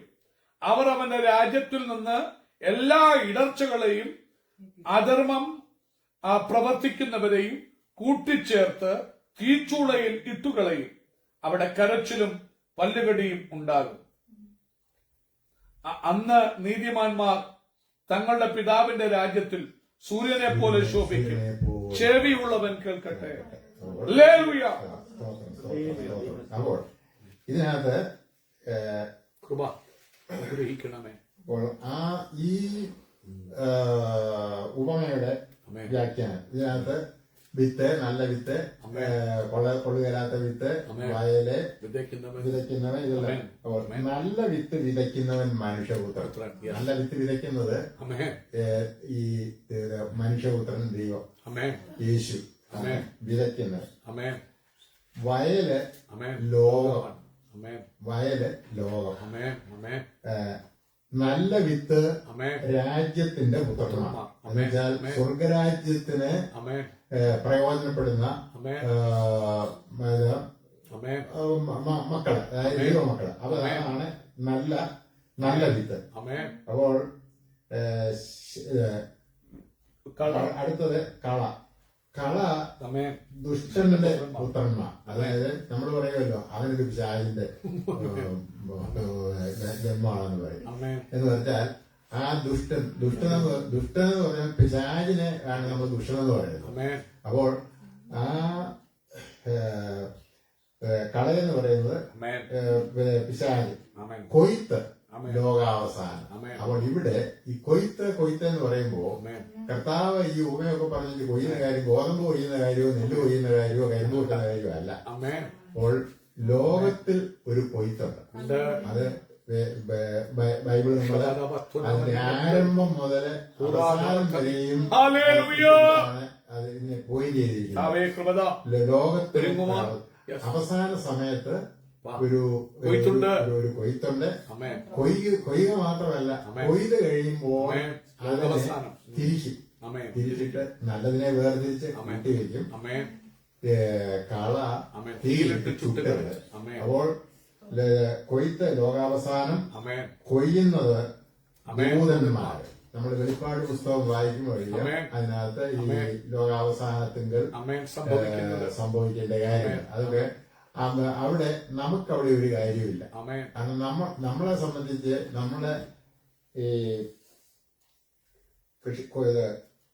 കൊയ്ത്തിന് വേണ്ടി നമ്മൾ ഒരുക്കുക, നിലമൊരുക്കുക, അത് നമ്മുടെ രാജ്യത്തെ എല്ലാം ഭംഗിയായിട്ട് വളർത്തുക. പക്ഷെ കൊയ്യുന്നത് ദൂതന്മാരാണ്. അപ്പോൾ ആ കൊയ്ത്തുകാരെന്ന് പറയുന്നവര് അവര് കൊയ്യുന്ന സമയത്ത് വരും. അപ്പോൾ അവിടെ ഒരു ദാക്ഷിണ്യവും ഒരു മുഖപക്ഷവും ഇല്ല. അത് അവര് പൂർണ്ണമായിട്ടും കൊയ്യും, നല്ലത് വേർതിരിക്കും. തീയതിന് വരുന്നത് സംഭവിക്കുന്നത് തീയിൽ ചുട്ടുകളയും. അതാണ് കർത്താവ് പറഞ്ഞിരിക്കുന്നത്, നിത്യാഗ്നിക്ക് യോഗ്യരായിരിക്കും. അപ്പോൾ ഈ കള അല്ലെങ്കിൽ ദുഷ്ടന്റെ പുത്രന്മാർ, പൈശാചിക സ്വഭാവമുള്ളവര്, ദൈവത്തെ അറിയാത്തവര്, യേശുവിനെ അറിയാത്തവര്, അവര് ദൈവ വഴിയിൽ നടക്കാത്തവര്, അവരെ എല്ലാം തീക്കായിട്ട് സൂക്ഷിക്കും. കളയ പോലെ കെട്ടി തിരിച്ച് കളയാണ്. അപ്പോ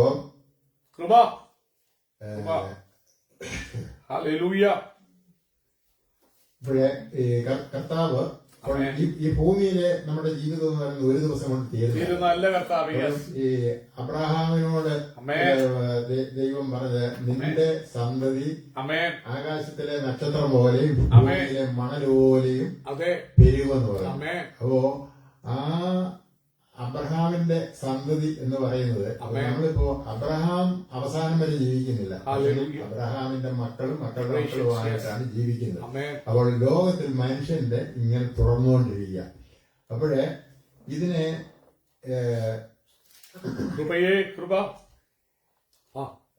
ഈ അവസാനത്തെ കൊയ്ത്ത് സമയത്ത് ഇത് എല്ലാം കളക്ട് ചെയ്യാണ്. പിന്നെ ഇവിടെ കൃഷി ആമേൻ. നമ്മളിപ്പോ പാടം കൊയ്ത് കഴിഞ്ഞാൽ പിന്നെ അവിടെ ഒന്നുമില്ലല്ലോ. ആമേൻ. അതുപോലെ ആമേൻ. മനുഷ്യരും ഈ ആമേൻ.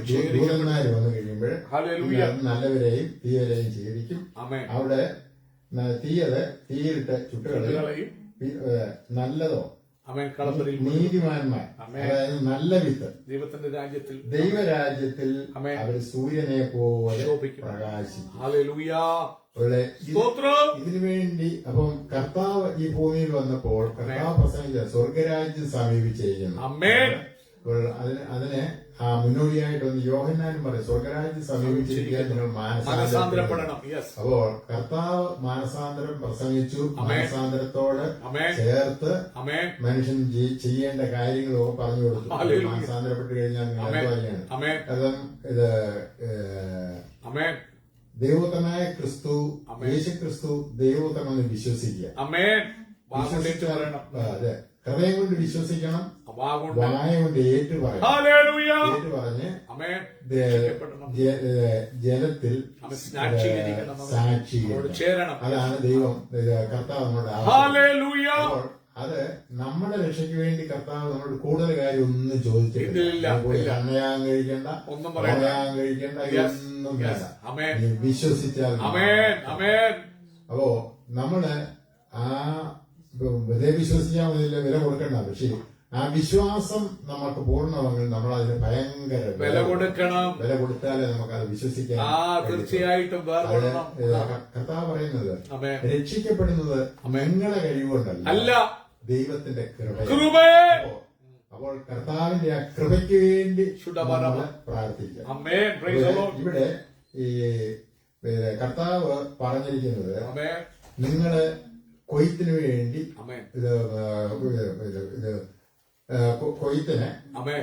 കൊയ്ത്ത് അനവധിയുണ്ട്, വേലക്കാരോ ചുരുക്കമാണ്. അപ്പോൾ കൊയ്ത്തിന്റെ ആവശ്യത്തിന് വേണ്ടി വേലക്കാരെ വേലക്കാരെ ചോദിക്കണം.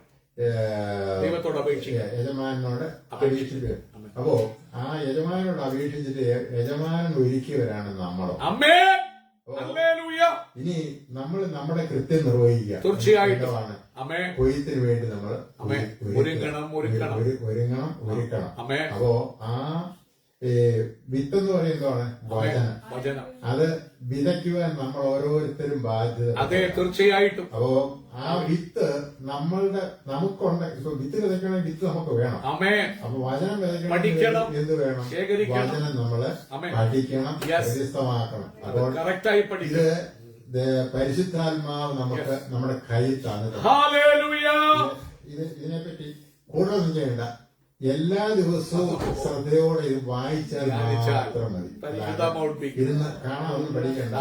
വായിച്ചു കഴിയുമ്പോൾ എനിക്ക് ഇതിനകത്ത് പലരും വായിച്ചു കഴിയുമ്പോൾ വളരെ ഇൻട്രസ്റ്റഡ് ആണ്. അത് സ്റ്റോപ്പ് ചെയ്യാൻ പ്രയാസം. കണ്ടിന്യൂസ് വായിക്കും. അപ്പൊ ആ വായിക്കുന്നത് തന്നെ ഓരോ ദിവസവും വായിക്കുമ്പോൾ ഇതിനെപ്പറ്റി നമുക്ക് കൂടുതൽ വെളിപ്പാടുള്ളൂ. വെളിപ്പാട് നമുക്ക് കിട്ടുന്ന ആരാ? പരിശുദ്ധാത്മാവാണ്. അപ്പൊ ഞാൻ ഇപ്പൊ ഇവിടുത്തെ പരിശുദ്ധാത്മാവിന്റെ ആവാസം പറയുമ്പോൾ ഇപ്പം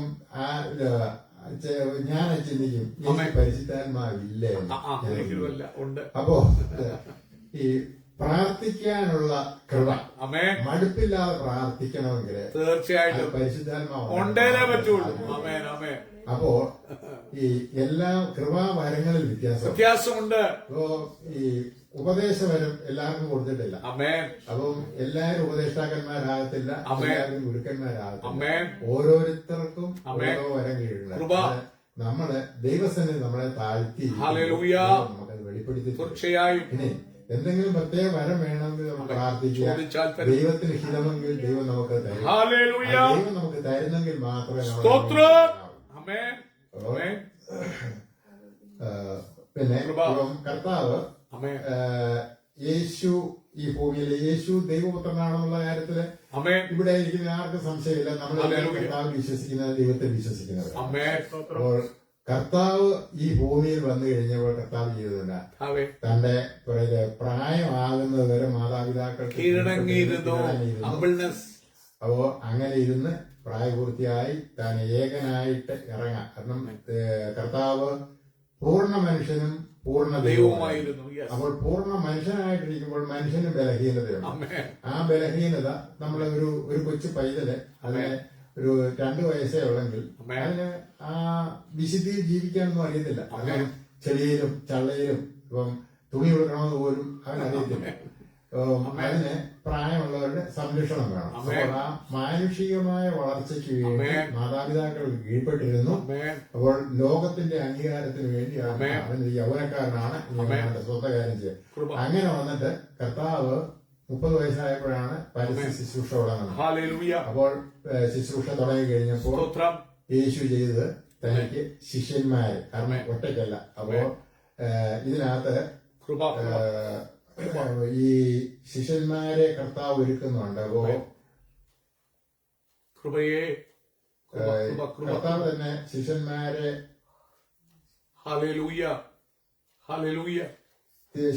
അയച്ചപ്പോൾ കർത്താവ് അവർക്ക് കൊടുത്ത കൽപ്പന, അത് മാത്യു ചാപ്റ്റർ 10 5 to 10, അത് നോക്കാൻ പോകും. മത്തായി 10. ഈ 12 പേരെയും യേശു അയക്കുമ്പോൾ അവരോട് ആജ്ഞാപിച്ചതെന്തെന്നാൽ, ജാതികളുടെ അടുക്കൽ പോകാതെയും ശമര്യരുടെ പട്ടണത്തിൽ കടക്കാതെയും ഇസ്രായേൽ ഗൃഹത്തിലെ കാണാതെ പോയ ആടുകളുടെ അടുക്കൽ തന്നെ ചെല്ലുവിൻ. നിങ്ങൾ പോകുമ്പോൾ സ്വർഗരാജ്യം സമീപിച്ചിരിക്കുന്നുവെന്ന് ഘോഷിപ്പിൻ. രോഗികളെ സൗഖ്യമാക്കുവിൻ, മരിച്ചവരെ ഉയർപ്പിപ്പിൻ, കുഷ്ഠരോഗികളെ ശുദ്ധരാക്കുവിൻ, ഭൂതങ്ങളെ പുറത്താക്കുവിൻ. സൗജന്യമായി നിങ്ങൾക്ക് ലഭിച്ചു, സൗജന്യമായി കൊടുപ്പിൻ. മടിശീലയിൽ പൊന്നും വെള്ളിയും ചെമ്പും, വഴിക്ക് പൊക്കണവും, 2 ഉടുപ്പും ചെരുപ്പും വടിയും കരുതരുത്.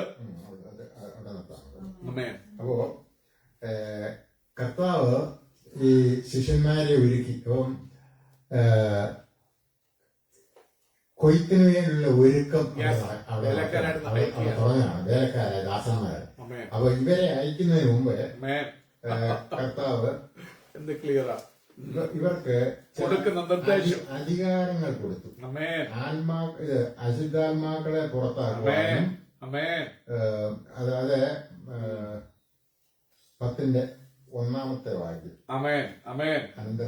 അനന്തരം അവൻ തന്റെ 12 ശിഷ്യന്മാരെയും അടുക്കൽ വിളിച്ച് അശുദ്ധാത്മാക്കളെ പുറത്താക്കുവാനും സകലവിധ ദീനവും വ്യാധിയും പൊറുപ്പിപ്പാനും അവർക്ക് അധികാരം കൊടുത്തു.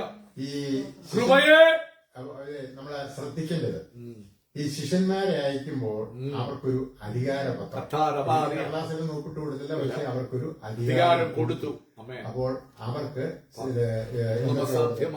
നിങ്ങൾക്ക് അശുദ്ധാത്മാക്കളെ പുറത്താക്കുവാനുള്ള അധികാരം. അപ്പോൾ അശുദ്ധാത്മാവിനെ കണ്ടു കഴിഞ്ഞാൽ അതിനെ വിലക്കാൻ ഈ നമ്മളെ കർത്താവ് അശുദ്ധാത്മാക്കളെ പുറത്താക്കി. സ്ലീഹന്മാരെ അശുദ്ധാത്മാക്കളെ പുറത്താക്കിയിട്ടുള്ളതെല്ലാം നമ്മൾ ബൈബിളിനകത്ത് പഠിക്കുന്ന ഓരോ വാക്യങ്ങൾ ഇപ്പം നോക്കാൻ നമുക്ക് സമയമില്ല.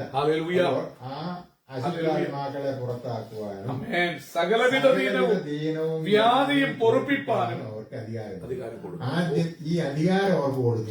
അതിനുശേഷമാണ് അവരെ ഒരുക്കി അയക്കുന്നത്. ഒരുക്കി അയക്കുമ്പോൾ നിങ്ങളെ എങ്ങനെ പോകണം എന്നുള്ളതാണ് അവിടെ ശിഷ്യന്മാരെ അയക്കുമ്പോൾ 5 മുതൽ 10 വരെയുള്ള വാക്യത്തിൽ പറയുന്നത്. കർത്താവ് ശിഷ്യന്മാരെ അയക്കുമ്പോൾ അവർക്ക് കൊടുത്ത കൽപ്പന ജാതികളുടെ അടുക്കൽ പോകാതെ, ശമര്യരുടെ പട്ടണത്തിൽ കടക്കാതെയും ഇസ്രായേലിലെ ഗൃഹത്തിലെ കാണാതെ പോയ ആടുകളുടെ അടുക്കൽ തന്നെ ചെല്ലുവിൻ. നിങ്ങൾ പോകുമ്പോൾ സ്വർഗരാജ്യം സമീപിച്ചിരിക്കുന്നു എന്ന് ഘോഷിപ്പിൻ. രോഗികളെ സൗഖ്യമാക്കുക, മരിച്ചവരെ ഉയർപ്പിപ്പിൻ, കുഷ്ഠരോഗികളെ ശുദ്ധരാക്കുക, ഭൂതങ്ങളെ പുറത്താക്കുക. സൗജന്യമായി നിങ്ങൾക്ക് ലഭിച്ചു, സൗജന്യമായി കൊടുപ്പി. മടിശീലയിൽ പൊന്നും വെള്ളിയും ചെമ്പും, വഴിക്ക് പൊക്കണവും, 2 ഉടുപ്പും ചെരുപ്പും വടിയും കരുതരുത്. അപ്പോൾ ഇത് കർത്താവ് ഇവർ കൊടുക്കുന്ന കൽപ്പന. നിങ്ങള് എങ്ങനെ പോകണം, വേലക്കാരൻ ഒരു വേലക്കാരന്റെ ചുമതലകളാണ് ഇവിടെ. അപ്പോൾ രോഗികളെ സൗഖ്യമാക്കണം, ഭൂതങ്ങളെ പുറത്താക്കണം, കുഷ്ഠരോഗികളെ ശുദ്ധരാക്കണം. അത് മാത്രമല്ല, അന്ന് വരെ നടന്നിട്ടില്ലാത്ത മരിച്ചവരെ ഉയർപ്പിപ്പി. അപ്പോൾ ശിഷ്യന്മാരും മരിച്ചവരെ ഉയർപ്പിച്ചിട്ടുണ്ട്. കർത്താവ് കൽപ്പിച്ചെങ്കിലും അല്ലെങ്കിൽ കർത്താവ് ഉയർപ്പിച്ചെങ്കിലും അമേൻ. മരിച്ചവരെ എല്ലാവരെയും ഒന്നും കർത്താവ് ഉയർപ്പിച്ചില്ല. ആ അമേൻ. സമയത്ത് വേറെ പലരും മരിച്ചു. അമേൻ. അപ്പോൾ ആ ലോകത്തിന് മനസ്സിലാക്കുവാൻ അമേൻ. അമേൻ. ഇത് ദൈവപ്രവൃത്തിയാണെന്നുള്ള അറിയാൻ വേണ്ടി അമേൻ. ശിഷ്യന്മാരെയും അതുപോലെ അറിയാൻ വേണ്ടി യെസ്. അവർക്ക് കുറച്ച് ശക്തികളൊക്കെ കൊടുത്തു. കൃപ. അപ്പം അതിൽ മെയിനായിട്ട് പറഞ്ഞ് സ്വർഗരാജ്യം സമീപിച്ചിരിക്കുന്നു. അതാണ് അതായിരുന്നു അവരുടെ വിഷയം. അവർ ഘോഷിക്കേണ്ടത്. അമേൻ. അപ്പോ സ്വർഗരാജ്യം സമീപിച്ചിരിക്കുന്നു മാത്രമേ അമേൻ. സ്വർഗരാജ്യം അത് ഞാൻ എന്നാ വേണോടാന്ന് ചോദിച്ചു കഴിഞ്ഞാൽ അപ്പോൾ ആ സ്വർഗരാജ്യം സമീപിച്ചിരിക്കുന്നു. ആകയാൽ നിങ്ങൾ മാനസാന്തരപ്പെട്ട് നിങ്ങളുടെ പാപങ്ങളെ അമേൻ. ഏറ്റുപറഞ്ഞ് നിങ്ങൾ ദൈവത്തിന് വേണ്ടി ശക്തിയോടെ ജീവിക്കണം. അതാണ് ആ സ്വർഗരാജ്യ സമീപത്തിന്റെ ഉപദേശത്തിന്റെ പോകുന്നിടത്ത് നിങ്ങൾ സുവിശേഷം നിങ്ങൾ ചെയ്യണം. അതുപോലെ അവരുടെ ആൾക്കാരുടെ ഭൗതികമായിട്ടുള്ള ആവശ്യങ്ങളിൽ അവരെ സഹായിക്കണം. അവർക്ക് രോഗത്താൽ ഭാരപ്പെടുന്നവരുണ്ടെങ്കിൽ അവർക്ക് കൊടുക്കണം. ശാരീരികമായി ബലഹീനരായിട്ടുണ്ടെങ്കിൽ നിങ്ങൾ അവരെ ബലപ്പെടുത്തണം. ഇത് മുടന്തരെ നടത്തണം. ഇവരുടെ കാഴ്ച കൊടുക്കണം. കുഷ്ഠരോഗികളെ സൗഖ്യമാക്കണം. മരിച്ചവരെ ഉയർപ്പിക്കണം. ഇതിനുള്ള എല്ലാ അധികാരവും കൊടുത്തു. അപ്പൊ കർത്താവ് ഇവരെ വെക്കുമ്പോ നിങ്ങൾ പോയി ചെയ്തോന്നും പറഞ്ഞു വിടുകയല്ല, അതിനവരെ യോഗ്യരാക്കിയാണ്. അവരതിന് യോഗ്യരായി അനുഗ്രഹിക്കുന്നു. കർത്താവിന്റെ കൽപ്പന ഏറ്റെടുക്കുവാൻ തക്കവണ്ണം അവരെ ബലപ്പെടുത്തി പ്രാപ്തരാക്കിയിട്ടാണ് അവരെ അയക്കുന്നത്. അപ്പോൾ അവിടെ ഇതിന് അവർക്ക് അധികാരവും കൊടുത്തു. അത് നമ്മൾ കണ്ടു. ഇനിയും ഇതിനോടുള്ള ബന്ധത്തില് അപ്പോസ്തലനായ പൗലോസ് പറഞ്ഞിരിക്കുന്നത് എന്താണ്? അത് റോമാലേഖനം 10-ാം അധ്യായം 14-15 വാക്യങ്ങളാണ്.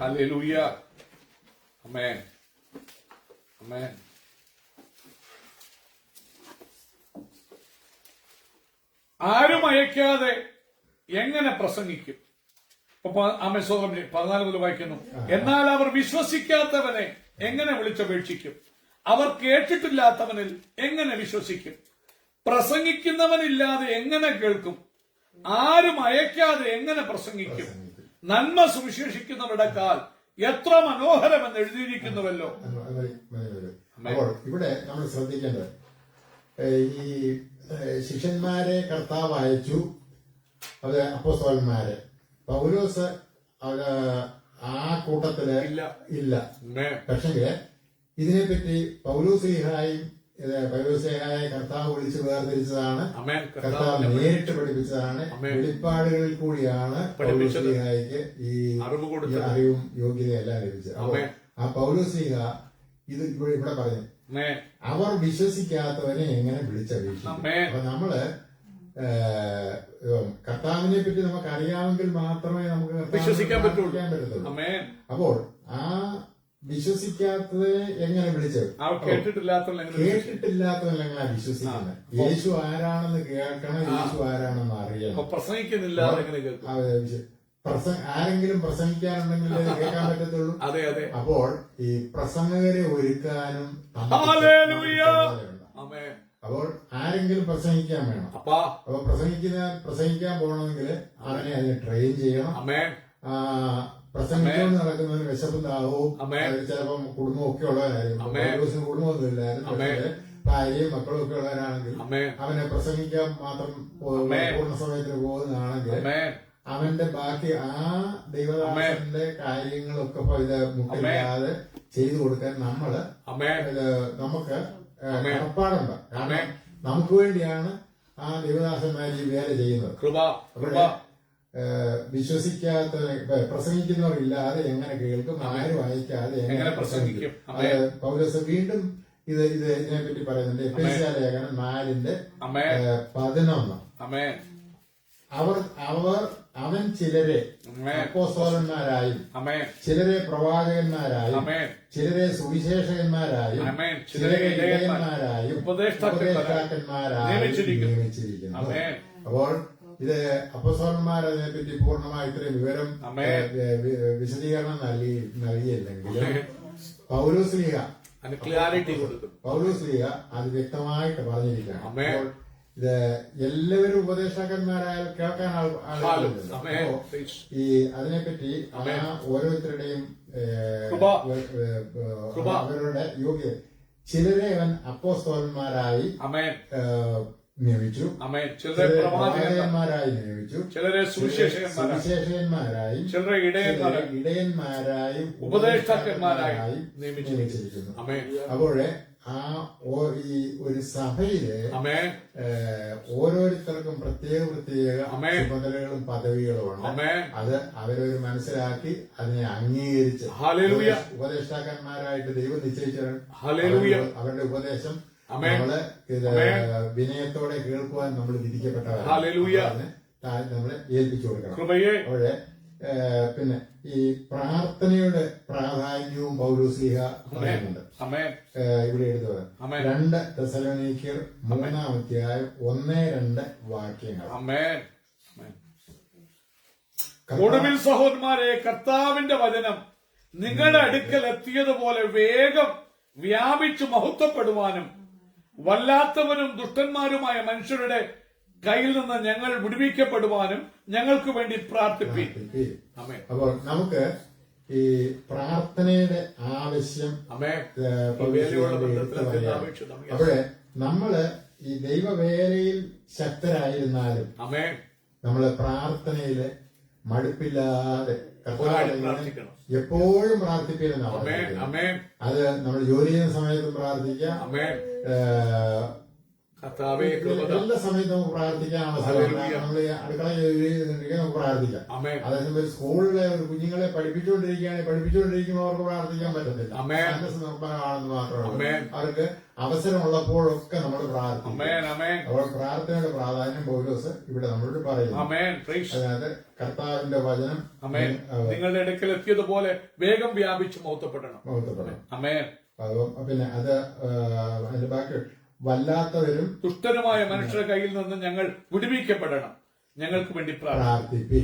അപ്പോൾ പൗലോസ്ലീഹ ഈ റോമൻ ജയിലിൽ ആയിരിക്കുന്ന അവസരത്തിലാണ് ഈ ലേഖനം എഴുതുന്നത്. അപ്പോൾ അതിനകത്ത് പറഞ്ഞിരിക്കുന്നു, ഇത് പൗലോസ്ലീഹ പറയുന്നത് കർത്താവിന്റെ വചനം നിങ്ങളുടെ അടുക്കൽ വചനം എത്തി.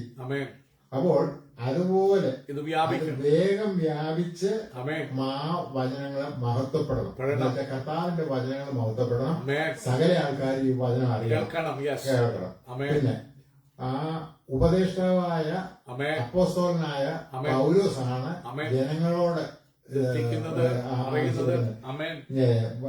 ഞാന് ദുഷ്ടന്മാരുടെ കയ്യിൽ ഇതിൽ നിന്നും വിടുവിക്കപ്പെടുവാൻ ദൈവഹിതമെങ്കിൽ ഇതിൽ നിന്ന് എന്നെ വിടുവിക്കപ്പെടുവാൻ വേണ്ടി പ്രാർത്ഥിക്കണം.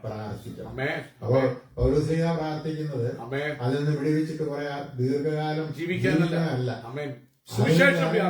സുവിശേഷത്തിന് വേണ്ടി അന്നേരം മുതൽ ദൈവം പൂർണ്ണമായിട്ടും സമർപ്പിച്ചു കൊടുത്ത ഒരു ദൈവദാസനായിരുന്നു കർത്താവ്. ശിഷ്യന്മാരെ ഈ ഗ്രാമത്തിലേക്കും പട്ടണവും കർത്താവ് ഇവരെ അയക്കുന്നത് പറയുന്നുണ്ട്, ഞാൻ ചെല്ലുവാനുള്ള ഗ്രാമങ്ങളിലേക്കും പട്ടണങ്ങളിലേക്കും എനിക്ക് മുമ്പായി നിങ്ങൾ പോവുക എന്ന് പറഞ്ഞാണ് ഈ ശിഷ്യന്മാരെ വിളിക്കാൻ അയക്കുന്നു. അതുപോലെ വേറെ 70 പേരെ തെരഞ്ഞെടുത്ത് അവർക്കും ഈ ഉപദേശം തന്നെയാണ് കൊടുത്ത് അയക്കുന്നത്.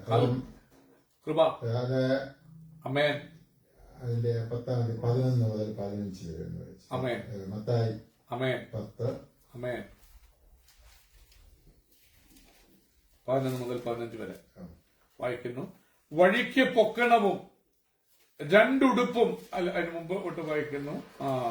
11 മുതൽ 11 മുതൽ ഗ്രാമത്തിലോ കടക്കുമ്പോൾ ഏത് പട്ടണത്തിലോ ഗ്രാമത്തിലോ കടക്കുമ്പോൾ അവിടെ യോഗ്യനാരെന്ന് അന്വേഷിപ്പീൻ, പുറപ്പെടുവോളം അവിടെ തന്നെ പാർപ്പീൻ.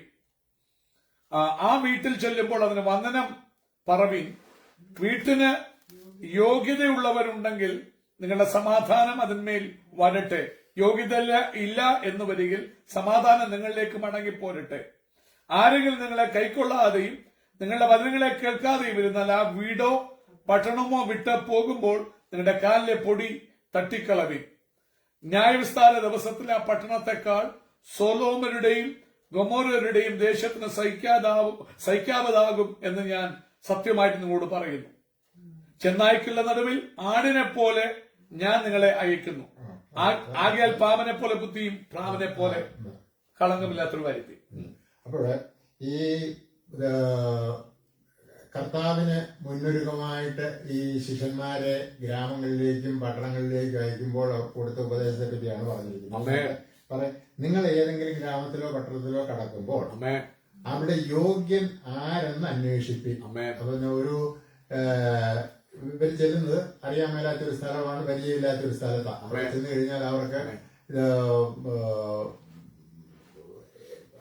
സംരക്ഷണം വേണം. എന്ന് പറഞ്ഞാൽ അവരുടെ ജീവിക്കാനുള്ള അവരൊരു ഇപ്പം ഈ നിങ്ങളെ മടിശീലയൊക്കെ ആയിട്ട് പോകാനല്ല പറഞ്ഞില്ലേ, മടിശീല ഒന്നും എടുക്കരുതെന്നാ പറയാം. കാരണം അവിടെ നിന്നൊന്നും നിങ്ങൾ ഇങ്ങോട്ട് കൊണ്ടുവരണ്ട. നിങ്ങൾ പോയി നിങ്ങളുടെ കാര്യം നിങ്ങളെ നോക്കുവാൻ അവിടെ ആൾക്കാരെ ഞാൻ ഒരുക്കിയിട്ടുണ്ട്. അപ്പോൾ അവിടെ യോഗ്യനാരെന്ന് അന്വേഷിപ്പിൻ, പുറപ്പെടുവോളം അവിടെ പാർട്ടി. അപ്പൊ നിങ്ങള് വേറെടുത്ത് അവിടെ നിന്ന് ആ പട്ടണത്തിൽ നിന്ന് മാറിപ്പോകുന്നവരെ ആ വീട്ടിൽ യോഗ്യരായിട്ടുള്ള ആ വീട്ടിൽ ചെല്ലും, അവിടെ തന്നെ പാർട്ടി. ആ വീട്ടിൽ ചെല്ലുമ്പോൾ അതിന് വന്ദനം പറയും. വീടിന് വന്ദനം പറയണം. വീടിന് യോഗ്യതയുണ്ടെങ്കിൽ നിങ്ങളുടെ സമാധാനം അതിലേക്ക് വരട്ടെ. യോഗ്യതയില്ല എന്നൊരു സമാധാനത്തിലേക്ക് മടങ്ങി പോരട്ടെ. യോഗ്യതയുള്ളവർ മാത്രമേ ഇവരെ കൈക്കൊള്ളുകയുള്ളൂ. അപ്പോ അങ്ങനെ യോഗ്യത ഉണ്ടെങ്കിൽ നിങ്ങളുടെ സമാധാനം, കാരണം നിങ്ങൾ സമാധാനമായിട്ട് കഴിയുന്നവരാണ്, നിങ്ങൾ കൊടുക്കുന്ന സമാധാനവും അവർക്കും അത് സമാധാനമായിട്ട് തീരും. ആരെങ്കിലും നിങ്ങളെ കൈക്കൊള്ളാതെയും നിങ്ങളുടെ വചനങ്ങളെ കേൾക്കാതെയും ഇരുന്നാൽ ആ വീടോ പട്ടണമോ വിട്ടു പോകുമ്പോൾ നിങ്ങളുടെ പൊടി കൂടെ തട്ടിക്കളഞ്ഞേക്കണം. നിങ്ങൾക്ക് അവർക്ക് സാക്ഷ്യത്തിനായിട്ട്. അപ്പൊ അതെന്തിനു വേണ്ടിയാ? ആ സാക്ഷ്യം നിങ്ങളുടെ കാലിലെ പൊടി തട്ടിക്കളവിൻ. ന്യായവിധി ദിവസത്തിൽ ആ പട്ടണത്തേക്കാൾ സൊദോമ്യരുടെയും ഗൊമോര്യരുടെയും ദേശത്തിന് സഹിക്കാവുന്ന. അപ്പോൾ സോതോം ഗൊമോരായ്ക്ക് എന്തോ സംഭവിച്ചെന്ന് നമുക്കറിയാം. അതിനെക്കുറിച്ച് കൂടുതലൊന്നും പറയേണ്ട കാര്യമില്ല. അപ്പോൾ അതിനെ കർത്താവ് കത്തിച്ചു കളഞ്ഞു. അവിടുത്തെ സകല വസ്തുക്കളും കരിഞ്ഞുപോയി, സകല ജീവികളും കരിഞ്ഞുപോയി, അവരുടെ ഒന്നും അവശേഷിച്ചില്ല. അത്ര കഠിനമായ ശിക്ഷയാണ് അവർക്ക്. ഇവിടെ കർത്താവ് പറയുന്നത്, നിങ്ങളെ ഒരു പട്ടണത്തിൽ കിടക്കുമ്പോൾ അവര് നിങ്ങളെ സ്വീകരിച്ചില്ല, നിങ്ങളുടെ കാലിലെ പൊടി തട്ടിക്കളഞ്ഞ ആ പൊടിയായിരിക്കും ന്യായവിധി സമയത്ത് ദൈവദാസന്മാരെ ഓടിച്ച ആൾക്കാർ. അവരുടെ അനുഭവം പറഞ്ഞു. ഈ സോദോമർക്കും ഇതിപ്പം ന്യായവിധി ദിവസത്തിൽ കൊയ്ത്തിന്റെ സമയത്ത് ന്യായവിധിയുണ്ട്. അതാണ് നല്ലതിനെ വേർതിരിക്കും, ഇതിനെ വേർതിരിക്കും. അവരെ കുറ്റം വിധിച്ചിട്ട് ഓരോരുത്തർക്കും ശിക്ഷയ്ക്ക് അർഹരായവരെ നിത്യാഗ്നിയിലേക്ക് കടത്തിവിടും. അപ്പോൾ അവിടെയും ആ പീഡനത്തിന് വ്യത്യാസമുണ്ട്. സോദോമിന്റെ ദേശത്തിന് സഹിക്കാവുന്നതാകും. ന്യായവിധി ദിവസത്തിൽ ആ പട്ടണത്തെക്കാൾ സോദോമ്യരുടെയും ഗൊമോര്യരുടെയും ദേശത്തിന് സഹിക്കും. അപ്പോൾ ഒരു ചെറിയ പാപം ചെയ്തവനും വലിയ പാപം ചെയ്തവനും ഒരേ ശിക്ഷയല്ല അവിടെ കിട്ടുന്നത്. അപ്പോൾ കൂടുതൽ തെറ്റ് ചെയ്തവന് കൂടുതൽ കുറവ്, ചെറിയ പാപം ചെയ്തവനും അതിൻ്റെതായിട്ടുള്ള ശിക്ഷ. പിന്നെ കർത്താവ് ഈ വേലക്കാരെ എങ്ങനെയാണ് ഒരുക്കി അയക്കുന്നത്, ഏത് രീതിയിൽ ഒരുക്കുന്നത്, അതായത് മാത്യു 10:16 മുതൽ 23 വരെ. ചെന്നായ്ക്കളുടെ നടുവിൽ ആടിനെ പോലെ ഞാൻ നിങ്ങളെ അയക്കുന്നു. ആകയാൽ പാമ്പിനെ പോലെ ബുദ്ധിയുള്ളവരും പ്രാവിനെ പോലെ കളങ്കമില്ലാത്തവരുമായിരിക്കും. മനുഷ്യരെ സൂക്ഷിച്ചുകൊള്ളുവിൻ. അവർ നിങ്ങളെ ന്യായാധിപതി സഭകളിൽ ഏൽപ്പിക്കുകയും തങ്ങളുടെ പള്ളികളിൽ വെച്ച് ചമ്മട്ടി കൊണ്ട് അടിക്കുകയും എന്റെ നിമിത്തം നാടുവാഴികൾക്കും രാജാക്കന്മാർക്കും മുമ്പിൽ കൊണ്ടുപോകുകയും ചെയ്യും. അതവർക്കും ജാതികൾക്കും ഒരു സാക്ഷ്യമായിരിക്കും. എന്നാൽ നിങ്ങളെ ഏൽപ്പിക്കുമ്പോൾ എങ്ങനെയോ എന്തോ പറയേണ്ടുവെന്ന് വിചാരപ്പെടേണ്ട. പറവാനുള്ളത് ആ നാഴികയിൽ തന്നെ നിങ്ങൾക്ക് ലഭിക്കും. പറയുന്നത് നിങ്ങളല്ല, നിങ്ങൾ പറയുന്ന നിങ്ങളുടെ പിതാവിന്റെ ആത്മാവത്രേ. സഹോദരൻ സഹോദരനെയും അപ്പൻ മകനെയും മരണത്തിന് ഏൽപ്പിക്കും. അമ്മയപ്പന്മാർ എതിരായി മക്കൾ എഴുന്നേറ്റ് അവരെ കൊല്ലിക്കും. എന്റെ നാമനിമിത്തം എല്ലാവരും നിങ്ങളെ പകയ്ക്കും. അവസാനത്തോളം സഹിച്ചു നിൽക്കുന്നവനോ രക്ഷിക്കപ്പെടും. എന്നാൽ ഒരു പട്ടണത്തിൽ നിങ്ങൾ ഉപദ്രവിച്ചാൽ മറ്റൊന്നിലേക്ക് ഓടിപ്പോകുവിൻ. മനുഷ്യപുത്രൻ വരുവോളം നിങ്ങൾ ഇസ്രായേൽ പട്ടണങ്ങളെ സഞ്ചരിച്ചു തിരികെയില്ല എന്ന് ഞാൻ സത്യമായിട്ട് നിങ്ങളോട് പറയും. അപ്പോൾ ഇവിടെയാണ് ഈ കർത്താവ് അയച്ച ഈ ശിഷ്യന്മാർ, അപ്പോസ്തലന്മാരും കർത്താവിന്റെ അറിയിപ്പുകാരും അവരെ ഏത് വിധത്തിലാണ് കർത്താവ് ഒരുക്കി അയക്കുന്നത്? അപ്പോൾ അവരെ ചെന്നായ്ക്കളുടെ നടുവിൽ കുഞ്ഞാടുകളെ പോലെ നിങ്ങളെ അയക്കുന്നു. അപ്പോൾ നമുക്കറിയാം, ഒരു ചെന്നായ്ക്കളുടെ നടുവിലോട്ട് ഒരു ആട്ടിൻകുട്ടി ചെന്നാൽ എന്തുവാണ് സംഭവിക്കുന്നത്? അതിനെ കടിച്ചു കീറി നിമിഷം കൊണ്ട് അതിനെ ഇല്ലാതാക്കും. അപ്പോ ഈ ആടുകളെ മേയിക്കുന്ന ഇടയന്മാരുടെ സംരക്ഷണവും കരുതലും ഉള്ളിടത്ത് മാത്രമേ ഈ ആടിന് വസിക്കാൻ ചെന്നായ്ക്കള് ചുറ്റുപാടും ഉണ്ടെങ്കിലും അവരിൽ നിന്നും ആ ഇടയൻ അതിനെ കരുതും. ഇടയന്റെ വടിയും കോരുമാണ് അവരെ ആശ്വസിപ്പിക്കുന്നത്. അപ്പോൾ അങ്ങനെ ആ അവസ്ഥ, ചെന്നായ്ക്കളുടെ നടുവിലുള്ള ആടിന്റെ അവസ്ഥയിലാണ് നിങ്ങൾ അങ്ങോട്ട് പോകാൻ. ആകയാൽ അതുകൊണ്ട് പാമ്പിനെ പോലെ ബുദ്ധിയുള്ളവരും പ്രാവിനെ പോലെ കളങ്കമില്ലാത്തവരുമായിരിക്കും. മനുഷ്യരെ സൂക്ഷിച്ചുകൊള്ളുകയും. അപ്പോൾ നിങ്ങള് പാമ്പിനെ പോലെ ബുദ്ധിയുള്ളവരും പ്രാവിനെ പോലെ കളങ്കമില്ലാത്തവരും. നിങ്ങൾ ചെല്ലുന്നിടത്ത് മനുഷ്യരെ സൂക്ഷിച്ചുകൊള്ളുകയും. അവർ നിങ്ങളെ ന്യായാധിപ സഭ ഏൽപ്പിക്കുകയും തങ്ങളുടെ പള്ളികളിൽ വെച്ച് അടുപ്പിക്കുകയും എന്റെ നാടുവാഴികൾ രാജാക്കന്മാർക്ക് കൊണ്ടുപോവുകയും ചെയ്യും. ഇന്നും നമ്മൾ കാണുന്നതാണ്, ഓരോ ദിവസവും നമ്മൾ കേൾക്കുന്നതാണ്. കാരണം അവരെ അവർ നിങ്ങളെ ന്യായാധിപ സഭകളിൽ ഏൽപ്പിക്കും. ദേവദാസന്മാർ പലരും കോടതിയെ ഫേസ് ചെയ്തുകൊണ്ടിരിക്കുകയാണ്, ജയിലിൽ കിടക്കുകയാണ്. അകാരണമായിട്ട് പള്ളികളിൽ വെച്ച് ചമ്മട്ടി കൊണ്ട് അടിക്കും. അപ്പൊ ഈ നമ്മൾ ബൈബിളിൽ തന്നെ വായിക്കുന്നുണ്ട്, അപ്പോസ്തലന്മാരൊക്കെ എന്തുമാത്രം വഴി കൊണ്ടുവന്നത്. എന്റെ നിമിത്തം നാടുവാഴികൾക്കും രാജാക്കന്മാർക്ക് മുമ്പിൽ നിങ്ങളെ കൊണ്ടുപോകുമോ, അധികാരികളുടെ മുമ്പിൽ നിങ്ങളെ വിസ്തരിക്കാൻ വേണ്ടി കൊണ്ടുപോകും. അത് അവർക്കും ജാതികൾക്കും ഒരു സാക്ഷ്യമായിരിക്കും. എന്നാൽ നിങ്ങളെ ഏൽപ്പിക്കുമ്പോൾ നിങ്ങളുടെ ബുദ്ധിയൊന്നും നിങ്ങൾ ഉപയോഗിക്കേണ്ട. എന്ത് പറയണം, എങ്ങനെ പ്രവർത്തിക്കണം എന്നുള്ളത് പരിശുദ്ധാത്മാവ് നിങ്ങൾക്ക് നിങ്ങളെ നയിച്ചുകൊള്ളു. അപ്പോൾ എങ്ങനെയോ എന്തോ പറയേണ്ടതെന്ന് വിചാരപ്പെടേണ്ട, പറയാനുള്ളത് ആ നാഴികയിൽ തന്നെ നിങ്ങൾക്ക് ലഭിക്കും. അപ്പൊ നിങ്ങളെ അവിടെ കൊണ്ടുപോയി കഴിഞ്ഞാൽ നിങ്ങളുടെ ബുദ്ധി അനുസരിച്ചൊന്നും നിങ്ങൾ പറയണ്ട. നിങ്ങള് പരിശുദ്ധാത്മാവ് നിങ്ങൾക്ക് വെളിപ്പെടുത്തി തരും. അതനുസരിച്ച് നിങ്ങൾ ചെയ്യുക. നിങ്ങൾ പറയുന്നത് നിങ്ങളല്ല, നിങ്ങളിൽ പറയുന്നത് സഹോദരനെയും അപ്പൻ മകനെയും മരണത്തിന് ഏൽപ്പിക്കും. അമ്മയപ്പന്മാർക്കെതിരായി മക്കൾ എഴുന്നേറ്റ് അവരെ കൊല്ലിക്കും. എന്റെ നാമം നിമിത്തം എല്ലാവരും നിങ്ങളെ പകയ്ക്കും. അവസാനത്തോളം സഹിച്ചു നിൽക്കുന്നവരെ രക്ഷപ്പെട്ടപ്പെടും. എന്നാൽ ഒരു പട്ടണത്തിൽ നിങ്ങളെ ഉപദ്രവിച്ചാൽ നിങ്ങളുടെ ബലം നിങ്ങൾ മറ്റൊന്നിലേക്ക് ഓടിപ്പോകും. നിങ്ങള് ഇസ്രായേൽ പട്ടണങ്ങളെ സഞ്ചരിച്ച് തീരുവയോളം മനുഷ്യപുത്രൻ വരുവോളം ഇസ്രായേൽ പട്ടണങ്ങളെ സഞ്ചരിച്ച് തീരുകയില്ല. അപ്പോൾ കർത്താവിന്റെ വരവ് വരെയും ഈ പ്രവൃത്തി ചെയ്യുക. കാരണം ദൈവത്തെ അറിയാത്തവരെ, സുവിശേഷം കേൾക്കാത്ത ആൾക്കാരെ ആ സമയത്ത് ഉണ്ടാകും. ഈ സുവിശേഷം നമ്മള് കുറെ കാലം ചെയ്ത് ഇത്രയും കാലമായിട്ട് കേൾക്കുന്നുണ്ടല്ലോ, ഈ മതി എന്ന് ഒരിക്കലുമല്ല.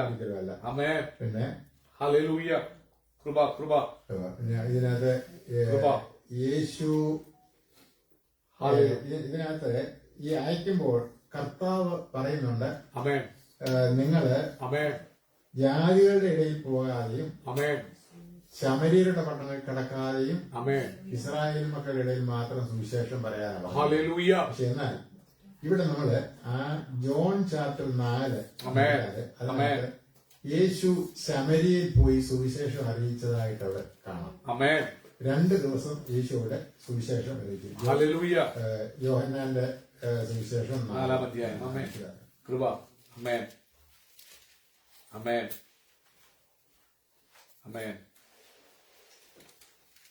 ജോൺ 4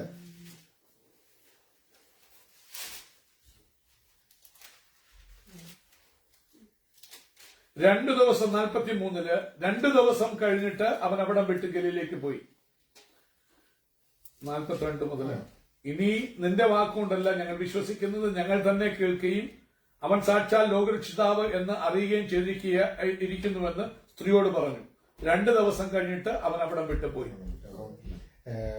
ഇവരെ ഈ കർത്താവ് സ്നാനം കഴിപ്പിക്കുന്നുവെന്ന് യഹൂദന്മാര് കേട്ട് അപ്പോൾ അന്നേരം കർത്താവ് അവിടെ നിന്ന് ഗലീലയ്ക്ക് പോയി വഴി ശമരിയയിൽ കൂടിയാണ് കടന്നു പോകുന്നത്. അപ്പോൾ ശമരിയയിൽ കൂടെ പോകുമ്പോൾ ഒരു ശമരിയക്കാരി സ്ത്രീ കർത്താവിന്റെ അടുത്ത് വരുന്നു. ആ സ്ത്രീയുമായിട്ടുള്ള സംസാരമൊക്കെ അതിനെപ്പറ്റി ഇപ്പം വിശദീകരിക്കാൻ ഇപ്പം മണി 12:30 അത് നിങ്ങൾ വീട്ടിൽ പോയി വായിച്ചാൽ മതി. അതിനകത്ത് കർത്താവ് ഈ സ്ത്രീയോട് പറയും, നീ ദൈവത്തിന്റെ ദാനമെന്നും നിന്നോട് സംസാരിക്കാൻ ഞാൻ ആരെന്നും അറിഞ്ഞിരുന്നു, നീ എന്നോട് ചോദിക്കുകയും ഞാൻ നിനക്ക് ജീവന്റെ ജലം നൽകുകയും ചെയ്യും. അപ്പോൾ സ്ത്രീക്ക് അത് മനസ്സിലാക്കാൻ സാധിച്ചില്ല. നിനക്ക് ഒരുപാട് മാത്രമേ പിന്നെ നീ ഇങ്ങനെ വെള്ളം കോരുന്നു. അപ്പോഴാണ് കർത്താവ് ഈ സ്ത്രീയോട് കൂടുതൽ വിവരങ്ങളൊക്കെ സംസാരിക്കുന്നു. അവിടെ പൂർവ്വ ചരിത്രമൊക്കെ പറയുന്നു. അപ്പോൾ അവള് ആ സമയത്ത് ശിഷ്യന്മാര് കർത്താവിനുള്ള ആഹാരമൊക്കെ ആയിട്ട് വരുന്നു. അവരെ ഇത് വന്നിട്ട് ഈ സ്ത്രീയെ അപ്പം കർത്താവിനോട് സംസാരിച്ച സ്ത്രീ ആ പാത്രം ഓടിട്ട് ചോടി അവിടെ പട്ടണത്തിൽ ഓടിപ്പോവാണ്. ഞാൻ മിശിഹായെ കണ്ടു, അല്ല മിശിഹായെ കണ്ടതല്ല, എന്നോട് സംസാരിച്ച ഒരാളിനെ ഞാൻ കണ്ടു, ഞാൻ ചെയ്ത കാര്യങ്ങളെല്ലാം എന്നോട് പറഞ്ഞു, മിശിഹായ ആയിരിക്കും വന്ന് നോക്കുക. അപ്പോ ആ ശമരിയയിലെ ആദ്യ സുവിശേഷം പറഞ്ഞ ഈ ശമരിയക്കാരി സ്ത്രീ. അപ്പോ ആ സ്ത്രീയെ ഈ ശിഷ്യന്മാര് വന്ന കർത്താവ് പറഞ്ഞു, ഞങ്ങൾ ആഹാരം കൊണ്ടുവന്നിട്ടുണ്ട് കഴിക്കാൻ. കർത്താവ് പറഞ്ഞു ആഹാരം വേണ്ട എന്ന് പറഞ്ഞിരുന്നു. നിനക്ക് ആഹാരം വരും. അപ്പം കർത്താവ് അവരോട് പറയുന്നത് അയച്ചവന്റെ ഇഷ്ടം വേല തികയ്ക്കുന്നത്. അപ്പോൾ കർത്താവിന് സുവിശേഷത്തെ പറ്റിയുള്ള ദർശനം, ആ ദർശനം നമുക്കുണ്ടാകും. കർത്താവിന്റെ വേല പൂർത്തീകരിക്കുന്നതാണ് അത് നമ്മുടെ ആഹാരം. അപ്പോ ഈ സ്ത്രീ എന്ന് ഈ ശമരിയരുടെ പട്ടണത്തിൽ നിന്ന് ആൾക്കാരുടെ വിവരമൊക്കെ പറഞ്ഞിരുന്ന അവരെല്ലാം അവിടെ കർത്താവിനെ കാണാമെന്നും അവർ വന്ന് കർത്താവിനായിട്ട് അവിടെ വന്ന് സംബന്ധിച്ചു. അവർക്ക് കർത്താവിൽ വിശ്വസിച്ചു. അവരാവശ്യപ്പെട്ടു, നീ ഞങ്ങളോട് കൂടെ പാർക്കണം. 2 ദിവസം കർത്താവ് അവരോട് കൂടെ പാർത്തു. ഇവിടെ ഞാനത് എടുത്തു പറയാൻ കാരണം കർത്താവ് പറഞ്ഞു ശമരിയുടെ പട്ടണത്തിൽ പോകരുത്. പക്ഷേ ആ ഉപദേശത്തിന് വിരുദ്ധമായിട്ട് ചെയ്യുന്നവരല്ല കർത്താവ്. അവർ കർത്താവിന് അറിയാമായിരുന്നു ശമരിയിലും മാത്രമല്ല സകല ജാതികളിലും സുവിശേഷം അറിയിക്കേണ്ടി വരും. പക്ഷെ അതിനൊരു സമയമുണ്ട്. ശിഷ്യന്മാരോട് പറഞ്ഞു, ആ സമയമാകുമ്പോൾ നിങ്ങൾ പോയാൽ മതി. കർത്താവ് ആ ശിഷ്യന്മാരെ അതനുസരിച്ച് അയക്കുന്നുണ്ട്. അതിന്റെ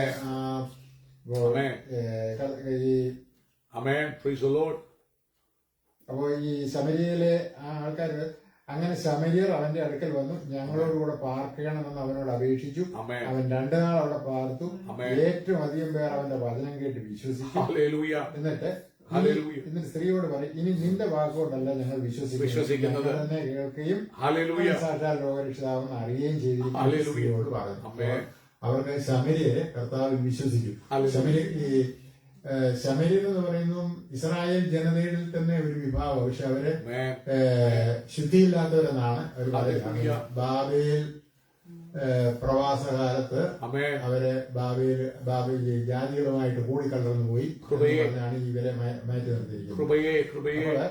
അവരെയും കർത്താവ് സ്വീകരിച്ചു. അവർക്കും സുവിശേഷം കൊടുത്തു. അവരും വിശ്വസിച്ചു. പിന്നെ ഇനിയും ഈ ഇവരോട് സുവിശേഷം അറിയിക്കണ്ട എന്ന് പറഞ്ഞ കർത്താവ് തന്നെ സകല ജാതികളെയും ശിഷ്യരാക്കിക്കൊള്ളുകയെന്ന് കർത്താവ് ശിഷ്യന്മാർക്ക് കൽപ്പന. അതുകൂടെ 1 മിനിറ്റ് കൊണ്ട് നമുക്കൊന്ന് വായിക്കാം. മാത്യു ചാപ്റ്റർ 28, 19, 20 മത്തായിയുടെ സുവിശേഷം ലാസ്റ്റ് അധ്യായം.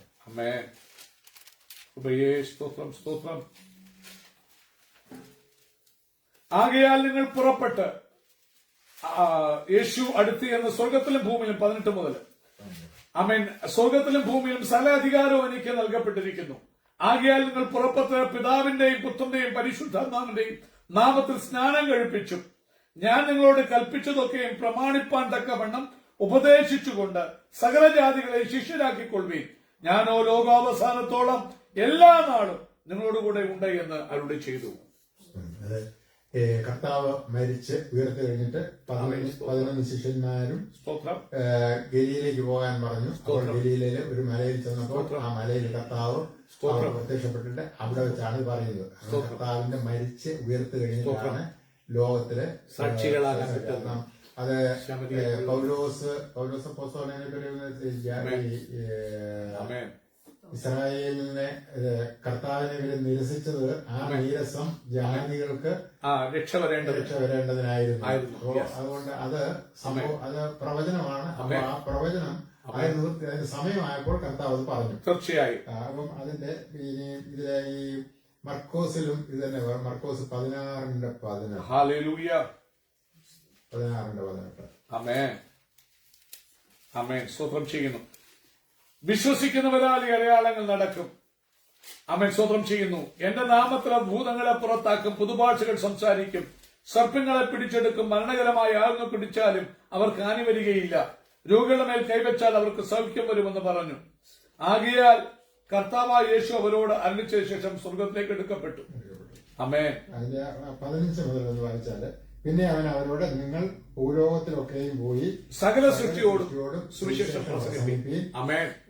പിന്നെ പ്രസംഗിച്ചാൽ മാത്രം എന്നിട്ട് വിശ്വസിക്കുകയും സ്നാനമേൽക്കുകയും ചെയ്യുന്ന രക്ഷിക്കപ്പെടും, വിശ്വസിക്കാത്തവൻ ശിക്ഷാവിധിയിലാകപ്പെടും. ആമേൻ. പിന്നെ വിശ്വസിക്കുന്നവരാൽ അടയാളങ്ങൾ. നമ്മള് വളരെ ലേറ്റായി, ഞാൻ ഇവിടെ നിർത്തുകയാണ്. അപ്പോ ഞാനിത് ഇതിനെപ്പറ്റി ഇങ്ങനെ ബൈബിൾ വായിച്ചു വരുമ്പോൾ മുന്നോട്ട് ഇതിപ്പോ ഇത്രയും നേരം കൂടെ നിന്നാലും ഇത് ഇതിനെപ്പറ്റി കൊയ്ത്ത് വളരെയുണ്ട്, വേലക്കാരോ ചുരുക്കം. അപ്പോൾ കൊയ്ത്തിന് വേണ്ടി ചോദിക്കണം. അത് ആ വചനം വെച്ചോണ്ട് നമുക്ക് ഇതിന്റെ ആദ്യോടന്തം ഇതിനോട് ബന്ധപ്പെടുത്താവുന്ന ഒരു വചനമാണത്. അപ്പോൾ ദൈവമായ കർത്താവ് ഈ വചനത്താൽ നമ്മളെ അനുഗ്രഹിക്കട്ടെ. കർത്താവ് നമുക്ക് കൃപ ചെയ്തു. ആഗ്രഹിച്ച പലർക്കും ഇതിനുള്ള അനുഗ്രഹം ഉണ്ടായിട്ടില്ല. ഇത് വായിച്ചു കേൾപ്പിക്കാൻ എന്നെയും ബലപ്പെടുത്തി സ്തോത്രം ചെയ്തു. ആമേൻ. കരമുയർത്തി കർത്താവിന് സ്തോത്രം ചെയ്യാം. Hallelujah, hallelujah, hallelujah. ദൈവത്തിന്റെ വചനം